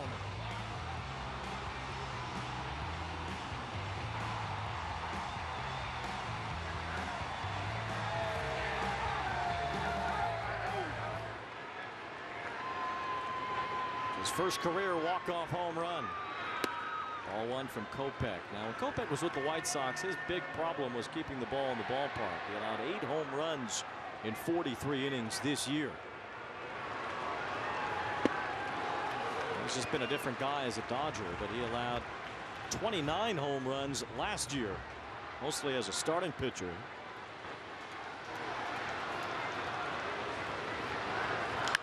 Moniak lifts one to left field. Easy out for Teoscar Hernandez. 2 up, 2 down. So far, Kopech, at least in terms of the end result, has been able to match up with Joyce, if not for the lighting up of the scoreboard. Although that last pitch was 100 miles an hour from Kopech. Joyce's last pitch at 105.5 was the fastest pitch in the StatCast era, which began in 2015. That's incredible. He actually smiled after he threw it, too. Yeah, he looked up at the scoreboard. Yeah, that's pretty good. That's pretty firm.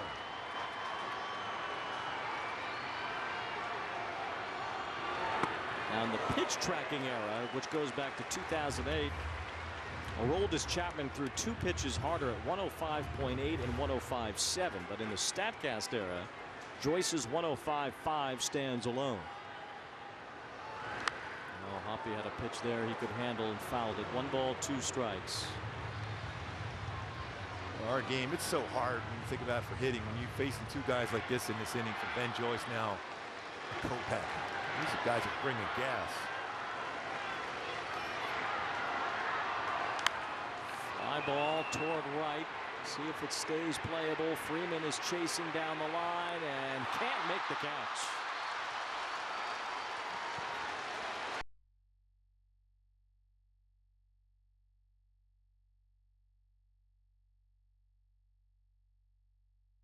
Like he was in position too. At the last second, unable to make the play. One of the best at first baseman in the game. And the Angels trying to walk off the Dodgers. Well, Hoppy is homer tonight. He can jump on one of these fastballs from Kopech. 1-2. Slider off the plate, 2 balls, 2 strikes. Angels have hit 3 walk-off homers this year. Well, Hoppy had the first one.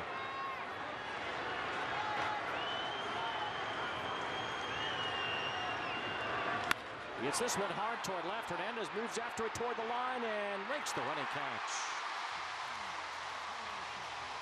The Freeway Series needs extra innings tonight. It's 2-2 as we go to the 10th.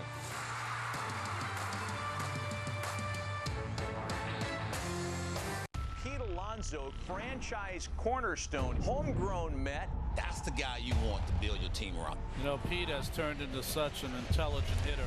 If you hit it, it goes, that's for sure. Oh, man, Pete got a hold of one. There's not many guys who can do what he does from an offensive standpoint. It's out of here, and the Mets win it! Into the second deck! That ball was tattooed. Polar bear's a ribby machine. Baseball is a sport, pero la verdad es que para nosotros, el béisbol es otra cosa. El béisbol es un corrido, un dembow y un reggaetón prendido. Es un plácata bien fuácata. Eso es otra cosa. It's the Plátano power and the Arepa power. It's a familiar name and juniors who dare to dream big. El béisbol es otra cosa. These players bring finesse and make sacrifices. They benefit from fortune and succeed through sheer will. These are the Gillette Labs plays of the first half. Wednesday at 2 Eastern on MLB Network.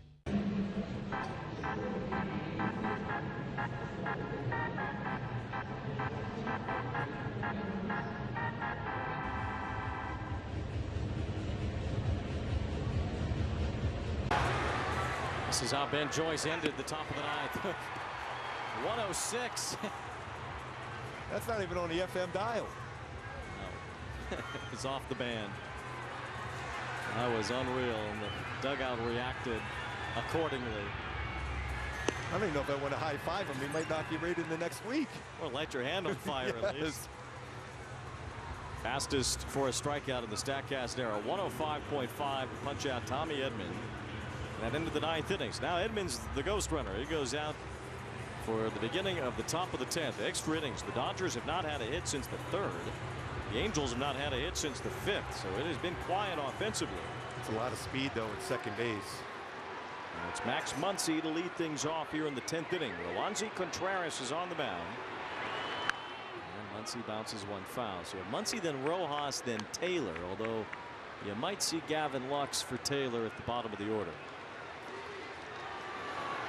These are important games for the Dodgers. They're trying to hold off the Padres and the Diamondbacks. And they're trying to end up with at least the second best record, if not the best record in the National League. There's a high strike to Muncy. That was a gift on that one. The top two teams get a bye out of the wild card series. And right now the Dodgers and the Phillies hold those two spots. Milwaukee lost tonight. Ball to the right side. Muncy moves the runner over as Drury throws him out. One out. Angels Live postgame presented by OC Navigator. A lot to dissect from this one. I mean, Muncy did a nice job on that changeup. Just to be able to advance the base runner, especially with 2 strikes. Forcing the infield in right now.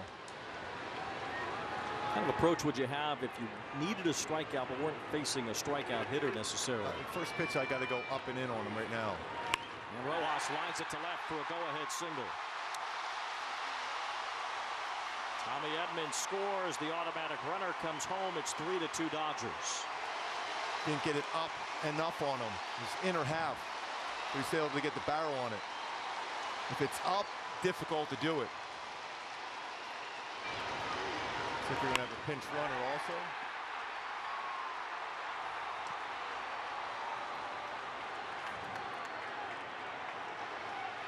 Kiermaier runs really well. Kiermaier runs for Rojas as Gavin Lux bats for Taylor.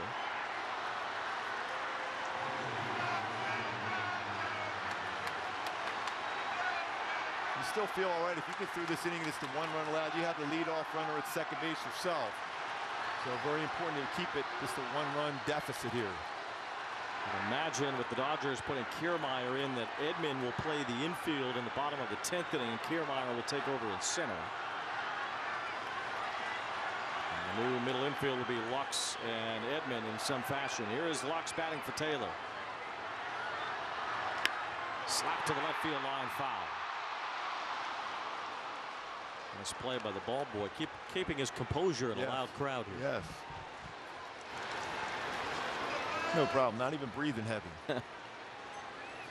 Well, everybody will start breathing heavy if Shohei comes to the plate here. He's on deck. No balls and a strike on Lux. Strike 2 with a curve. Brock Burke is up. Might be Burke to face Otani. Angels will have the bottom of their order up in the bottom of the 10th inning, now down by at least one. There's Burke. Good cut by Locke, 0-2. Try to sneak that fastball by him after that slow curveball the pitch before.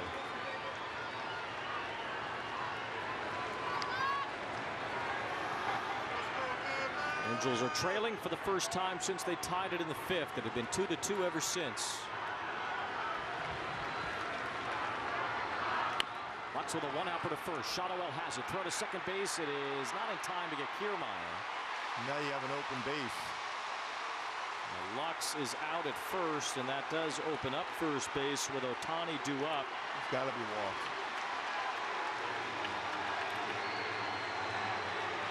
Even though you got Mookie Betts. You have Burke up in the bullpen. Well, this crowd wants to see Shohei bat, but there's no way he's going to. Yeah, no way.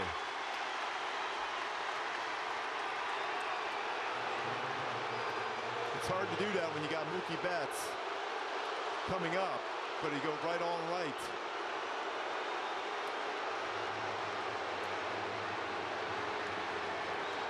Now, in my personal opinion, intentional walk should be illegal. Everybody in this world wants to see this guy bat right here. Shohei will be freely passed, as is the Angels' right and desire. We'll talk about that another day. Mookie Betts will bat here with runners on first and second as Barry Enright goes to the mound. Let's make sure we're going over too. We saw Mookie Betts, the last at bat took the first pitch, but the two previous at bats he was up there hacking at the first pitch. Dodgers 3, Angels 2, and this is an enormous at bat here. As the rules state, the Angels will have their own automatic runner at second base to begin the bottom of the 10th. So one run you can live with. More than that, and it's trouble. Here's Betts. 1 for 4 tonight with an RBI single. And he drives one to left field. That one is a long way, and Mookie Betts delivers the big blow.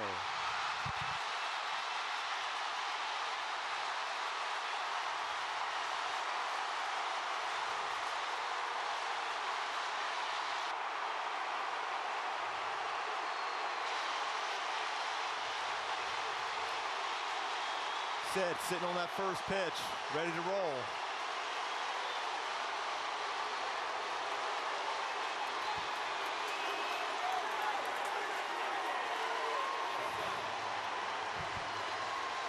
Just backed up slider right down the heart of the plate. You knew he was going to be ready.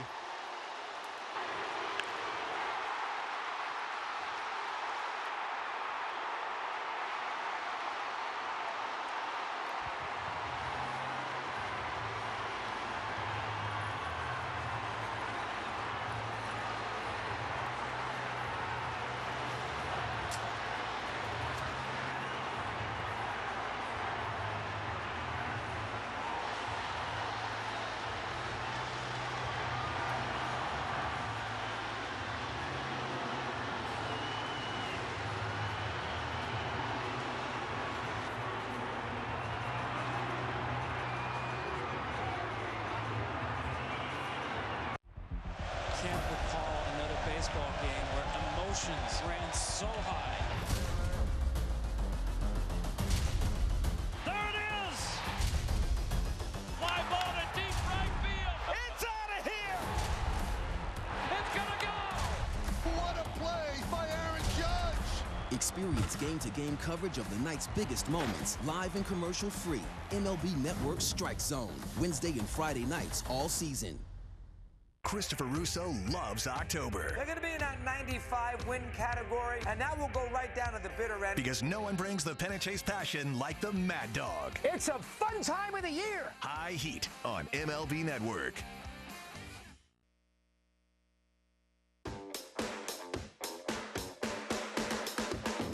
Welcome to Drive to Diamond Express, your one-way ticket to Team Affinity and beyond. We're coasting into sunny San Diego, California to celebrate Mr. Padre himself in the 25th anniversary of his 3,000th hit. And while we're on the Team Affinity Highway, say hello to the brand new action figure card series. And finally, choose your exit wisely because we got too many good things on the horizon.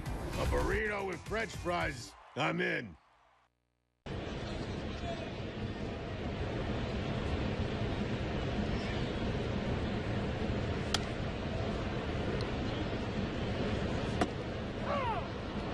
The Angels have fought tooth and nail against the Dodgers tonight, but too much firepower in the end for the Dodgers. And Mookie Betts on a hanging slider from Roansy Contreras has given the Dodgers a big lead now in the 10th inning. He knew he was going to be ready for that first pitch, and he was ready. Here's Freeman against Brock Burke. Freeman struck out his last time. The Dodgers have struck out 15 times tonight, which ties the most strikeouts the Dodgers have had in a game against the Angels. Also happened July 2nd, 2006. John Lackey struck out 10. Scott Shields struck out 2, and Francisco Rodriguez fanned 3 that night. Tonight, Reid Detmers, the starter, struck out 10. Strickland 1, Quijada and Joyce 2 each. Now the Angels pitching staff fought and fought. And the offense just couldn't do much, especially once the Dodger bullpen got involved here. 4 Dodger relievers have not allowed a base runner. As Freeman yanks a base hit.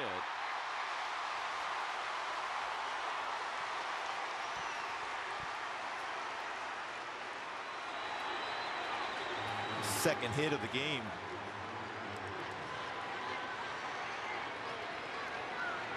Mookie Betts with 2 hits, including a 3-run home run. Shohei with a triple.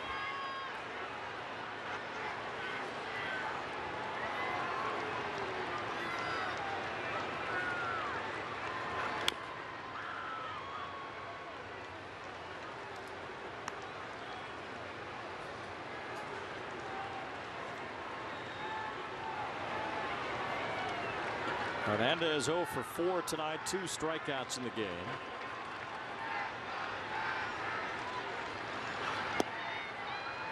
This breaking ball by Burke to get ahead 0-2.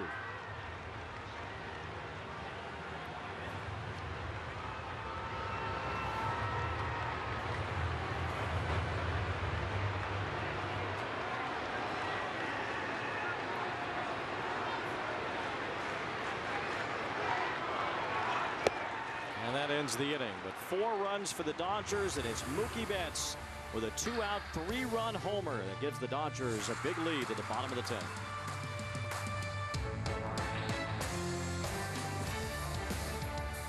Baseball is a sport, pero la verdad es que para nosotros el béisbol es otra cosa.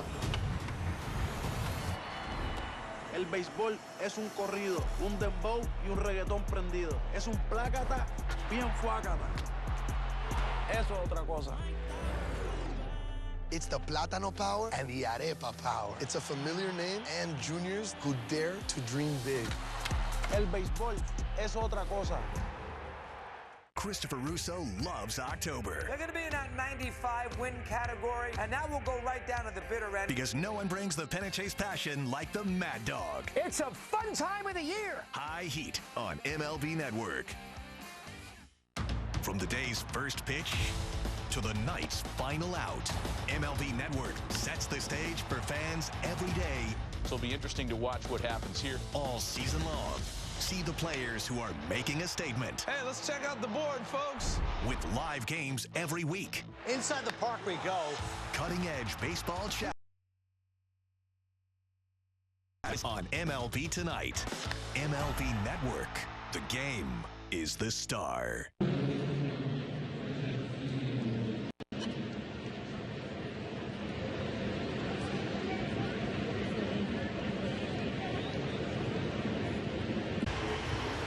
And the Angels now find themselves in a 4-run hole after the Dodgers scored 4 times in the top of the 10th, and they had 1 before 2 outs. But it was Mookie Betts after the Shohei intentional walk, and you had to walk Shohei there. You can't let him beat you, especially in this ballpark.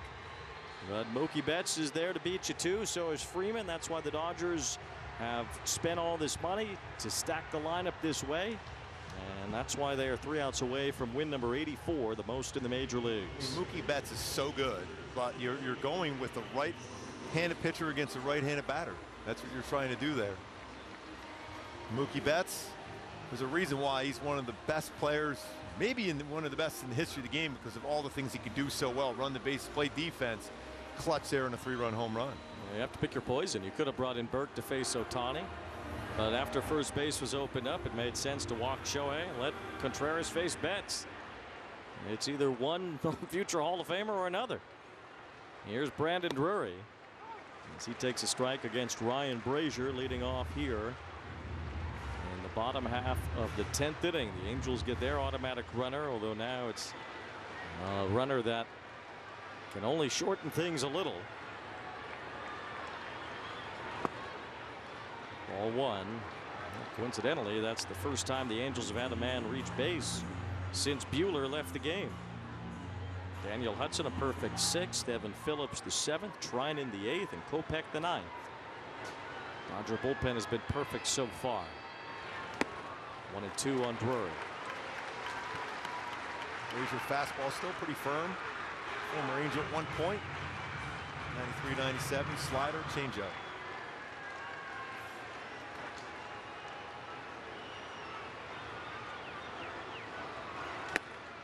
Ball 2. Just need some base runners to give yourself a shot here.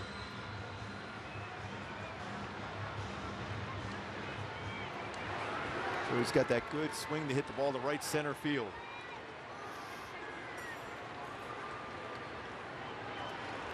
It goes to the backstop. That'll push the runner to third base as O'Hoppe advances on the wild pitch.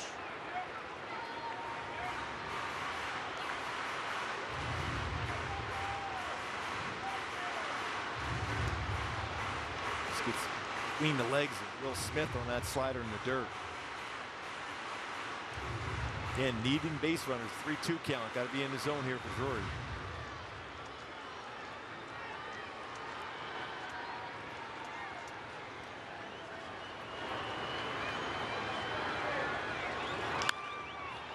Fly ball to right. Mookie Betts is there. And he makes the catch. O'Hoppe won't try it. Betts has a tremendous arm. What a throw by Mookie. It's a good decision. Get down the line, and Eric Young Sr. was stopping him. That run means nothing now. Can't take that chance, especially when you got momentum going like Mookie does. You have to admire Mookie Betts for his desire to help the team and play the infield and try to even live out his own dream as being a big league shortstop. But there aren't many better right fielders than Mookie Betts. He's back in his rightful spot. And he has been the hero for the Dodgers tonight.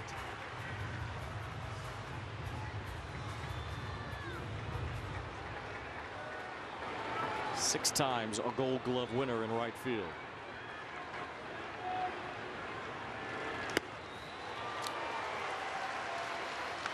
Another slider there.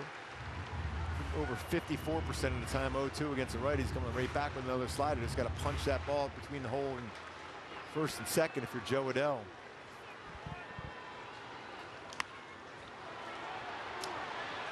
No balls, 2 strikes. Second game tomorrow. Angels will have Griffin Canning to face Bobby Miller tomorrow night. Another 6:30 start. These two teams split the Dodger Stadium games in the Freeway Series.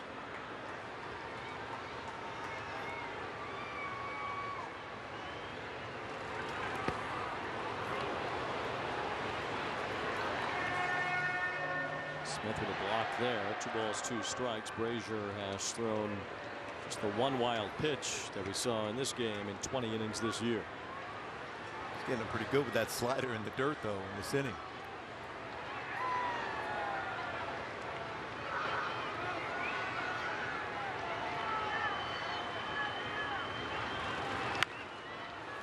looper over first. Freeman backs up for it and grabs it. So Adele pops out two-way, and it'll be up to Nico Cavadas.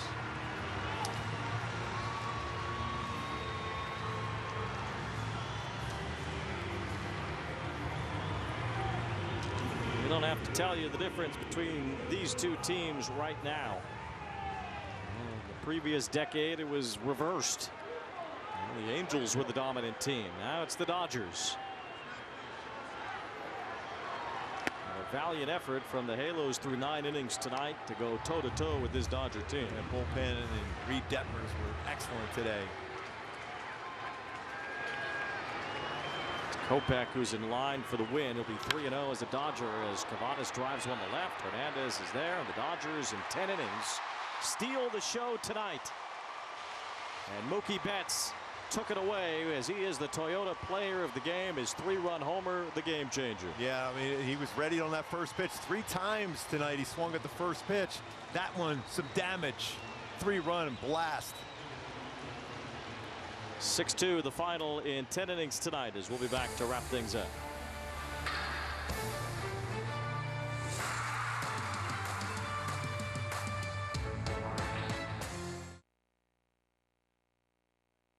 Christopher Russo loves October. They're going to be in that 95 win category, and that will go right down to the bitter end. Because no one brings the pennant chase passion like the Mad Dog. It's a fun time of the year. High Heat on MLB Network.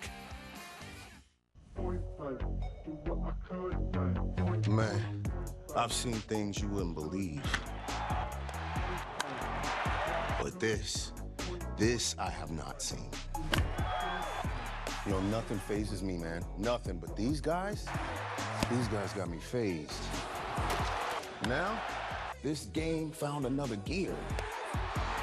Think you've seen this before? Keep watching. Marcus Lynn Betts, best player on the planet. I love watching Mookie play on the Hall of Fame highway. It's a blessing to have those expectations. Goodness, and that one is gonna go. Mookie Betts, what a monster. Got some more unfinished business to take care of. Are you kidding me? I try and do the best that I can in anything that I can control. Nothing on a baseball field that Mookie Betts does not excel at.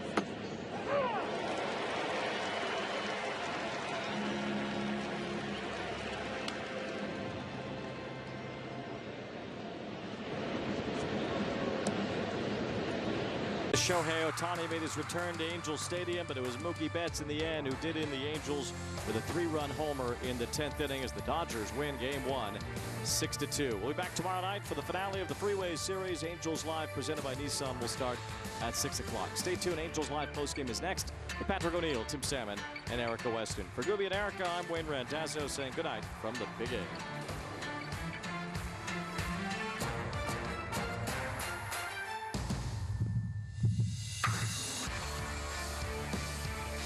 For the first time since its original airing in 2008, join Bob Costas for the only extended interview 2 of the game's legends, Hank Aaron and Willie Mays, ever did together. Wednesday at 8:30 Eastern, only on MLB Network. Bobby Witt Jr. is an absolute superstar in the making. I've never seen anything like him. He's one of the best players in baseball. Highlight reel play, Bobby Witt Jr. That's why we call him Bobby Baseball. He is a generational talent. I want to win a World Series. I want to do it in Kansas City. This guy is the cream of the crop right now. Sensational again. It is crazy, wiry, athletic pop that's only going to get better.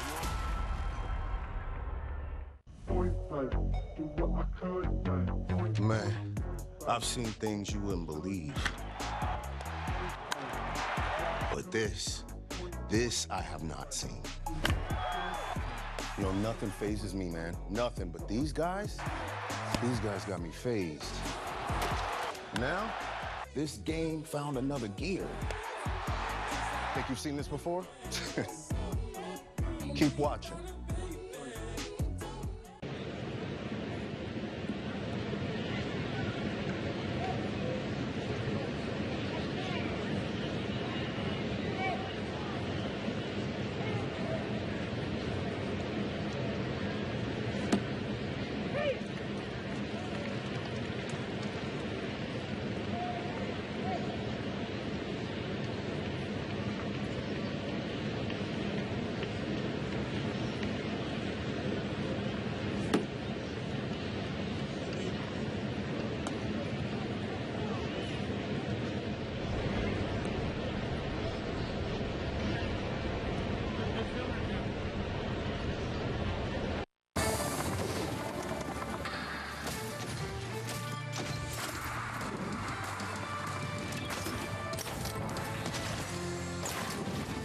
And we welcome you to our Angels Live postgame presented by OC Navigator as Shohei Otani makes his return to the Big A as a Dodger, first time as a visitor.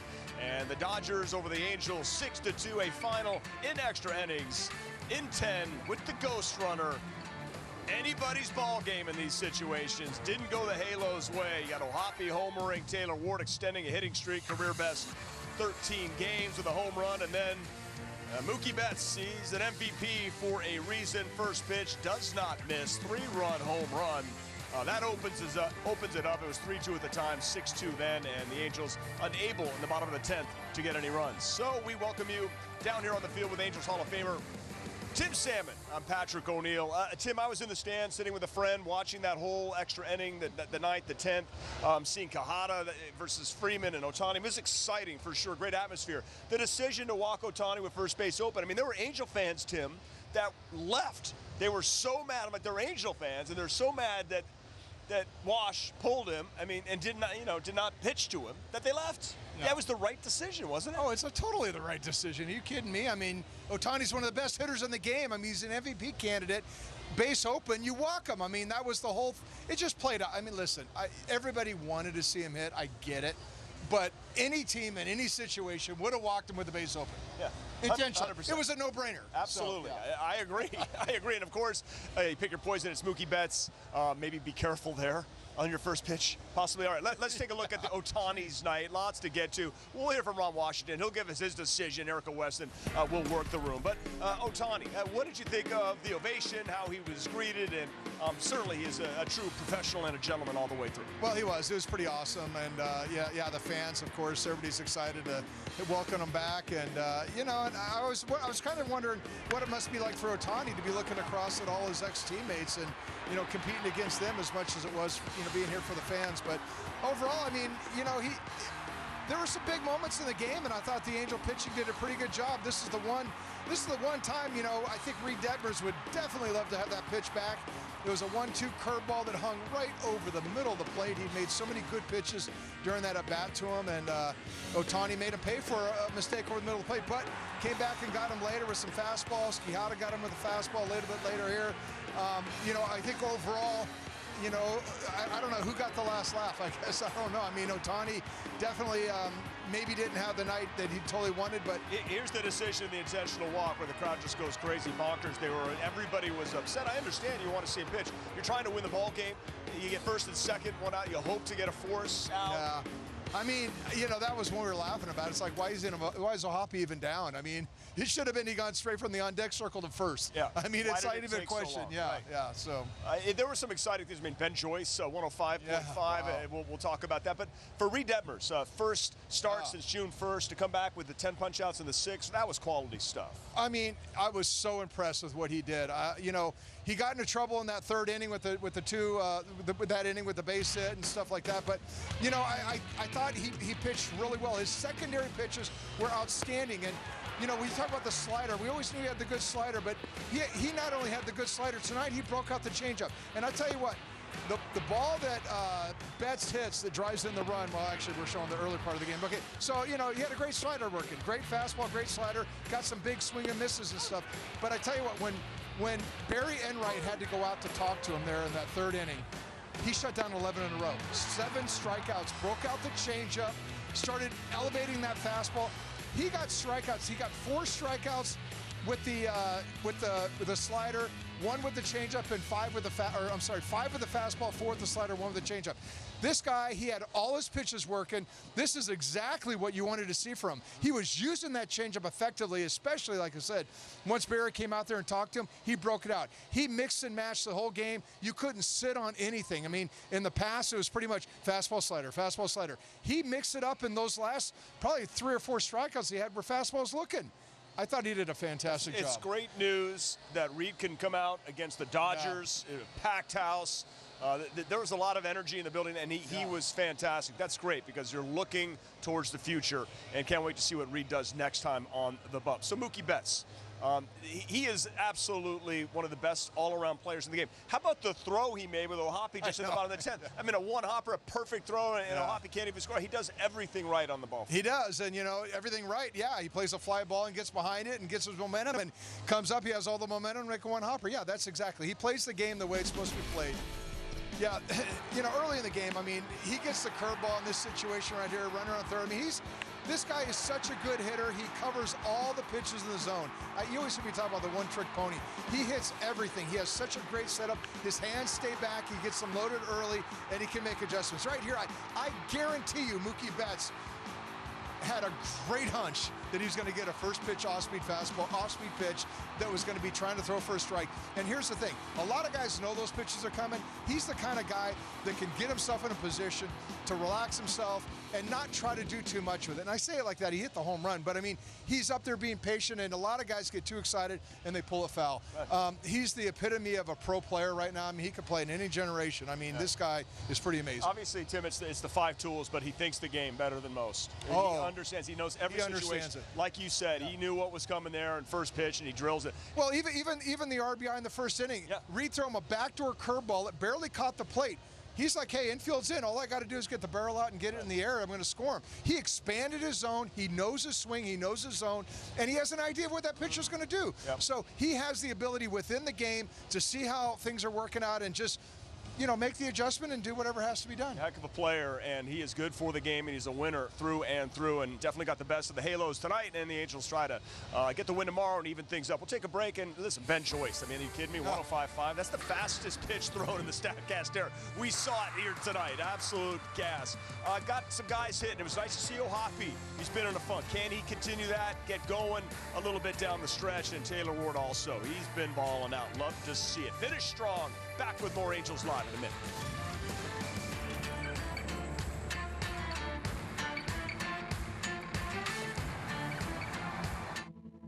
The power of baseball goes beyond the field. It starts with kindness, reaching out a helping hand. Even the smallest gestures mean the world to a lot of people.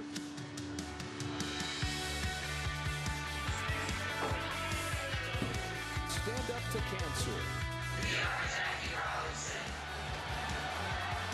Together. Together. Together. Together.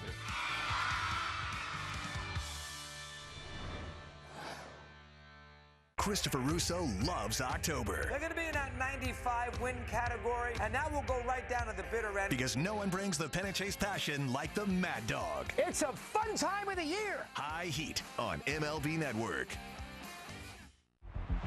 Can't recall another baseball game where emotions ran so high. There it is! Fly ball to deep right field. It's out of here! It's gonna go! What a play by Aaron Judge! Experience game-to-game coverage of the night's biggest moments, live and commercial-free. MLB Network Strike Zone, Wednesday and Friday nights all season.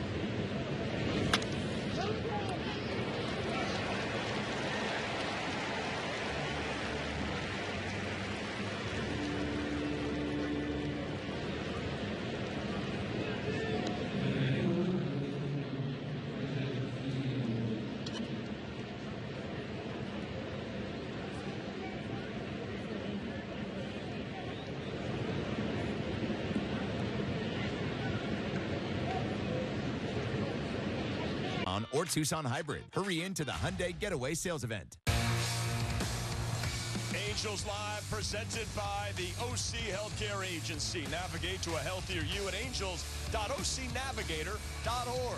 Otani caught looking, did have a triple, scored a couple of runs in this game, padding the stats on his way to a 50-50 and another unanimous MVP, you would have to assume. Here with Kingfish, Tim Salmon, and Patrick O'Neill. So Logan O'Hoppe had been in a major slump. We're talking like 8 for 82. He's striking out like 50% of the time. It's unlike him. I was asking you earlier, is this fatigue? He's caught more innings than any other catcher. You didn't necessarily think so. So for him to hit a home run, for a guy that did it like you, it has to feel good. You could go to bed. You hate losing, but you found something, maybe. Well, maybe. I hope he did. I mean, you know, a lot of his issues, it could be fatigue. It could be, you know, when you get tired, you get fatigued. You know, you're trying to make things happen. All of a sudden, your swing gets out of whack. And, you know, we've been talking the last few weeks. He's been pulling off everything. I mean, everything's flying open right there. This was 2-strike pitch right here. I think it might have been a little cutter, but it was out over the plate on the outer half. And his body just stayed quiet, and he stayed closed on that and drove it to right center field. When he's hit well all year long, he's hit the ball well to right center field. In this funk he's been in the last, 3 weeks, whatever it's been, you see a lot of pulling off on him. And, you know, yes, that could be fatigue. He's catching back there every day. And he's a young player. I mean, that's just part of the cycles you go through, learning how to, self-adjust self-correct, I should say, during the course of a season. So, sometimes it turns around in the one swing. He still had a couple other at-bats, and he struck out one of the times, but, hopefully he can build off that and say, okay, yeah, if I stay close and I just don't try to do too much, and I can get to 2 strikes and I can still hit, you know, I mean, you don't have to go out there and ambush every first pitch fastball you see. I mean, sometimes waiting it out and waiting for that mistake works as well, too. Young player, 18 homers, a great catcher, great leader, but he wears this game on his sleeve. Yes, he takes it home with him. So I want to see him get some success down the stretch. Same with Taylor Ward. He's got a 13-game hitting streak right now. When the season's over, look at the back of the bubblegum card, right? He's going to have some good numbers. He told me today, listen, it's peaks and valleys. He just wants to limit the valleys. Well, it is peaks and valleys. This is a great piece of hitting. I'm telling you what, anytime it's a right hand, you can hook the pole right there. That is great hitting right there. Again, Taylor Ward, much like any other righties, Zach Neto, O'Hoppe, when you see right-handed batters hitting fastballs the other way, that's a good thing. I mean, I know that in this day and age, everybody wants you to turn on the fastballs and elevate and all that. But when you're hitting the ball the other way, that puts you in a position to stay on the ball and use a big part of the field and use, when they throw the other pitches, that means you're going to probably be on it. And so for me to see him hit that fastball, for Jose Quijada, if you're going to be a reliever in this game, you cannot shy away from the big moments. This guy's coming back from TJ. He wants the ball in the biggest moments against the best players in the game, and he just had a battle with Otani and especially Freeman. It was awesome to see. That was an awesome part of the game. Let me tell you what, there was a lot of excitement out there, and that Otani at bat, I mean, he's going up there challenging him. I mean, we were laughing. Why does he have pitch calm? All he throws is fastballs, right? But look, he took advantage of Otani right here in the zone. He got a 93 by him, but look at these fastballs up in the zone. That just goes to show you, I mean, his fastball's got great ride on it, throwing 90, 40, 96. And then Freeman, after a 12-pitch at bat, he finally gets Freeman to swing through a ball. I mean, Freeman had one of the most epic at-bats, and look at Quijada right there. He's like, you know what, let me just stay out here. He feeds off that energy. 12 straight pitches. The crowd was going crazy. He's like, I just want to stay out here and enjoy. It's kind of like a guy hitting a walk-off homer. He just wants to take a nice, slow trot, and take it all in. And then the slow walk to the dugout, that was a spicy at-bat. Freeman's fouling everything back. Who gets tired? Who gets more tired? I kind of feel like if you're fouling off 8 pitches in a row, I kind of think the hitter's getting on it, especially that high fastball. I've been there, and I've been in both situations where every time I foul it off, I'm like, dang, why can't I hit it? Like, it's almost demoralizing. It's like, how am I not hitting it? Right. Now, there's other times you're facing guys like Pedro or Clemens, and you're just battling. Right. Those are the good ones you're fouling off, and you're just hoping they bring it down and make a mistake. But I've been there on both sides of that. I thought Freeman, it always gets to a point where you think, oh, no, the hitter's going to get you at some point. Right. You're going to make that mistake. But fortunately for Quijada, he was able to go up there one more time and got Freeman. was awesome. That was exciting. But Ben Joyce, also I think for Angels fans to know, especially, you trade Estevez, and now this is a young pitcher who's on, that's a big moment of the ninth inning in a tie game, and he threw pitches 100, now we see 102, 103, we're like, that's not so hard. Then that goes 105.5. Kopech comes in throwing 97, and you're like, well, that's 8 miles an hour slower. That's right. So, I mean, it's really pretty amazing. I mean, he seems like he has the ability to just really hit whatever limit you need to. 106 right there. I think it was, what, 105.8 officially, something like that? I thought I saw 105.5. Maybe you saw 105.8. We were hearing different things. Okay. But, it said 106 on the TV right there. But nonetheless, that was serious cheddar. You knew it. I mean, we were all talking about it. With this many people in the stands, if he gets into a situation, it's just going to bring him to the next level, and you saw it tonight. And then he turned around and looked at the scoreboard, and he saw how fast it was. See it? Yeah. And then he had that little smile going back to the dugout. Insane, awesome stuff from Ben Joyce. Let's take a break, find out from Ron Washington his take on this game, that decision to walk Otani. I think it was the right, hopefully most people agree, although you want to see it, like as a fan, it was the right decision. Get his entire take from Ron Washington, Erica West. Baseball is a sport. Pero la verdad es que para nosotros, el béisbol es otra cosa. El béisbol es un corrido, un dembow y un reggaetón prendido. Es un plácata bien fuácata. Eso es otra cosa. It's the Plátano power and the Arepa power. It's a familiar name and juniors who dare to dream big. El béisbol es otra cosa. Pete Alonso, franchise cornerstone, homegrown Met. That's the guy you want to build your team around. You know, Pete has turned into such an intelligent hitter. If you hit it, it goes, that's for sure. Oh, man, Pete got a hold of one. There's not many guys who can do what he does from an offensive standpoint. It's out of here, and the Mets win it! Into the second deck! That ball was tattooed. Polar Bear's a ribby machine. Christopher Russo loves October. They're going to be in that 95 win category, and that will go right down to the bitter end. Because no one brings the pennant chase passion like the Mad Dog. It's a fun time of the year. High Heat on MLB Network.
The 5 layers of protection. Learn more at ndpa.org. All right, welcome back to our Angels Live postgame, which is presented by the OC Healthcare Agency. Navigate to a healthier you at angels.ocnavigator.org. That was the big damage in this game. It was a one-run game at the time when Ron Washington decided to intentionally walk Shohei Otani to face Betts. Here's Washington's decision. Well, you're picking poison when you deal with the first 3 hitters. You know, I wasn't going to let Otani swing there, and I have all the respect in the world for Mookie Betts.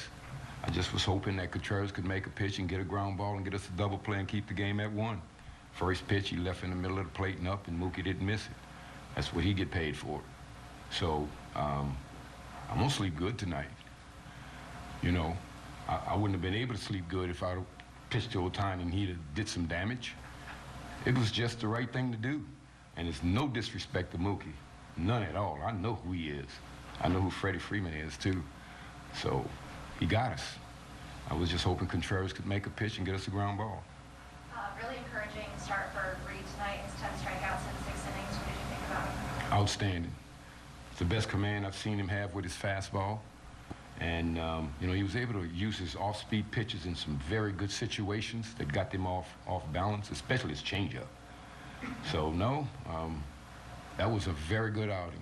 and we went toe-to-toe with him for 9. We just couldn't do nothing with him at the end.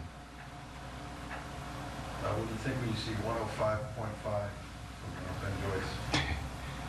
He needed every part of it to get through those guys. That's a juggernaut over there. That's a pretty good team over there.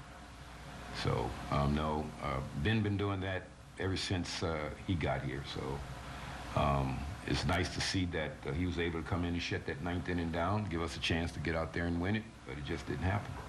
What did you think of your at-bats against Walker Buehler? I thought we had some great at-bats against Walker Buehler.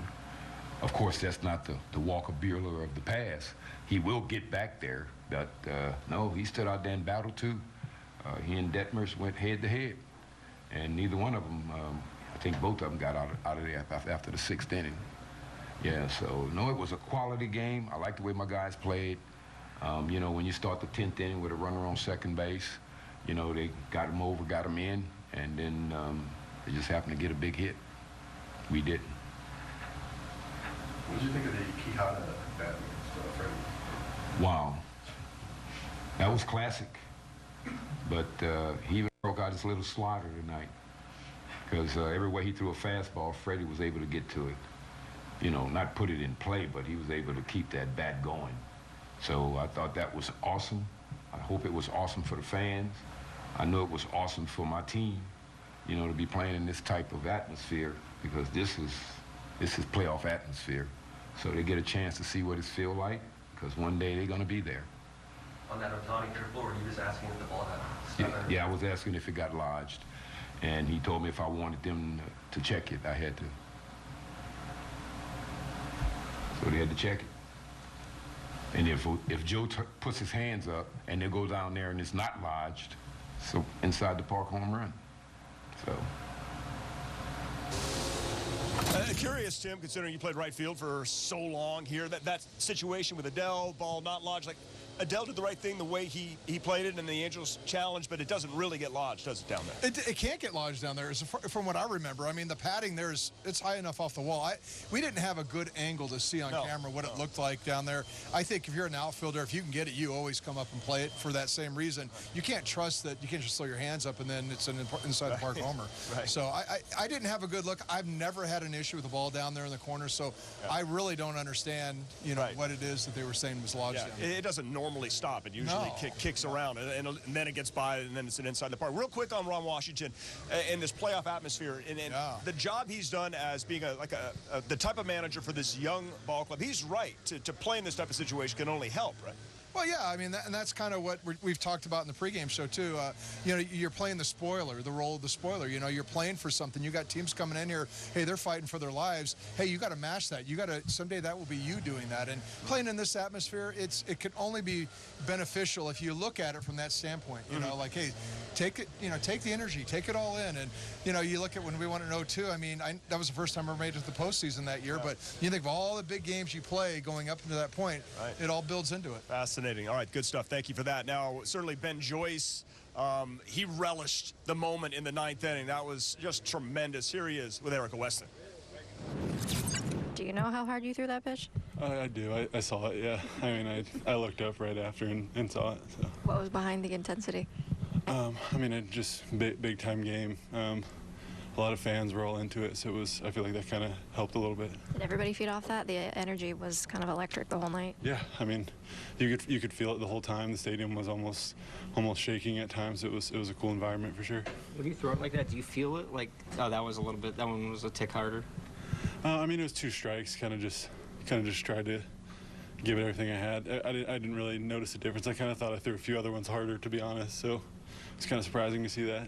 When you looked up and saw it, though, that's how you kind of smile on the broadcast. What was kind of going through your head when you saw 105.5? I felt like that whole at-bat, I felt like I executed 2 good sliders, and I was excited about that. And then just kind of reared back and threw that one, and definitely was excited when I saw the number, so that kind of played into it. I imagine it's similar to when a guy hits a 470-foot homer. What's it like to throw the ball that hard? I mean, it's fun. Any opportunity to go out there and pitch I try to enjoy it as much as I can. So I think that's part of the smile at the end of the inning, just enjoying being out there and playing the game of baseball. So it was cool. Yeah. How fast do you think you can throw? Like, Could it get higher than 105? Yeah, I would like to think so. I guess we'll find out, but I would like to think I could throw a little harder. So he's got to hit 108. I remember going to the batting cages in Sherman Oaks, and it was at 80, and I was like, oh my God. Okay, so what is 100 miles per hour when you're in there? What's it like to face that? Yeah, I hit a home run off Billy Koch, who was 100 miles an hour, and let me tell you what, I fouled off like 5 in a row, and I was choked up about that much. You don't have much time to think. I mean, it's literally, you really got to have everything done before he releases the ball, meaning that you're loading everything, and you're just throwing your hands. You're just flicking your hands at it. Wow. So, you know, I always go back to, you always hear the stories about Nolan Ryan. I mean, he'd be throwing 103 on his 150th pitch. Right. And I always go back to Bartolo Colon. I remember facing him one night here. I think it might have been opening day or something. His last pitch of the game was 99 miles an hour. I mean, wow. So, you know, and the velocities are a little different today. I know, they're the hand and the plate and the, you know, different things. So, but yeah, when you're facing the guys that throw that hard, it truly is. You don't have time to think and react. I mean, it's just pretty much you hope you see something on the line, like it's almost like swatting a fly, and you just throw it at it. You know. Yeah, and I was just trying to do that the other day, and I missed there too. But it's cool that Ben Joyce is an Angel, and it was great to see Reid Detmers back, and he was fantastic today on the bump. Here's what he had to say. 10 punchies in this environment against that lineup, your first game back in the bigs in 3 months. You must feel very encouraged with all the work that you put in to get those results. Yeah, I'm glad to be back. It's been a long 3 months, but I mean, it was all worth it. But yeah, I mean, first couple of innings, my legs were a little shaky. I wasn't nervous, it was just a lot of adrenaline. But yeah, I'm just happy to be back, be a part of this club, and just help us win some games. And to face that lineup your first game back too, I'm sure that fed into it as well. Yeah, they're a good club, obviously, and make my first start back against them brings a little bit of adrenaline, and it definitely showed. But it was a good outing. It was just fun. It's probably the most fun I've had on the field in a long time. After the mound visit in the third inning, did you ditch the curve in favor of the change? Seemed like you favored that one a bit more. Just kind of felt like they were on the curveball a little bit. Just give them a different look. I guess technically we kind of did. It was more of just I haven't thrown it yet because I was trying to save it until later into the game. But at that point, like I needed to start throwing it. What was kind of your plan of attack against Otani? He got in the ground out that first at bat. I know he got you with the triple, but then he struck him out in that final one there. Just stay away. Really just keep changing eye levels, keep changing speeds. I wasn't trying to do anything crazy. Just trying to let him get himself out. When you were kind of happy for Reid Detmers, and you can see what a relief. Hard work, got back, can't wait for the next time out. Interesting for starting pitchers, how, and he even said that to Erica, great job, E-Dub there, that he doesn't show, sometimes first at bat, you're not going to see certain pitches that you might see the third or fourth time up. Well, it was really a glance into the maturity. I mean, he was basically saying, look, I was kind of trying to hold that one back, maybe for the third time through the lineup, you know. He's realizing that getting deeper into the game really comes down to, I can't show the kitchen sink out of the gate.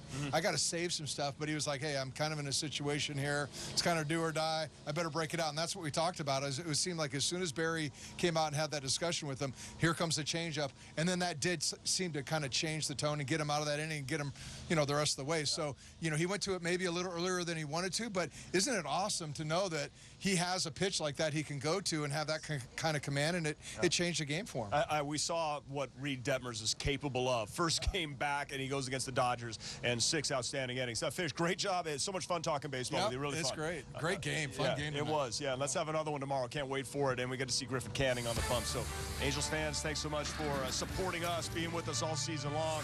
You know, it was fun here at the Big A. Get out here tomorrow if you can. If not, love having you here alongside our Angels Live pre- and post-game shows on Valley Sports. All right, Fish, do it again tomorrow, 6 o'clock. Looking forward to it. I'll see you. See you then, pal. All right. Be safe, everybody. Thanks to our entire crew. For Tim Salmon, Erica Weston, Gooby, and Wayne, I'm Patrick O'Neill. A spicy night at the Big A. Dodgers win it, but Angels bounce back tomorrow.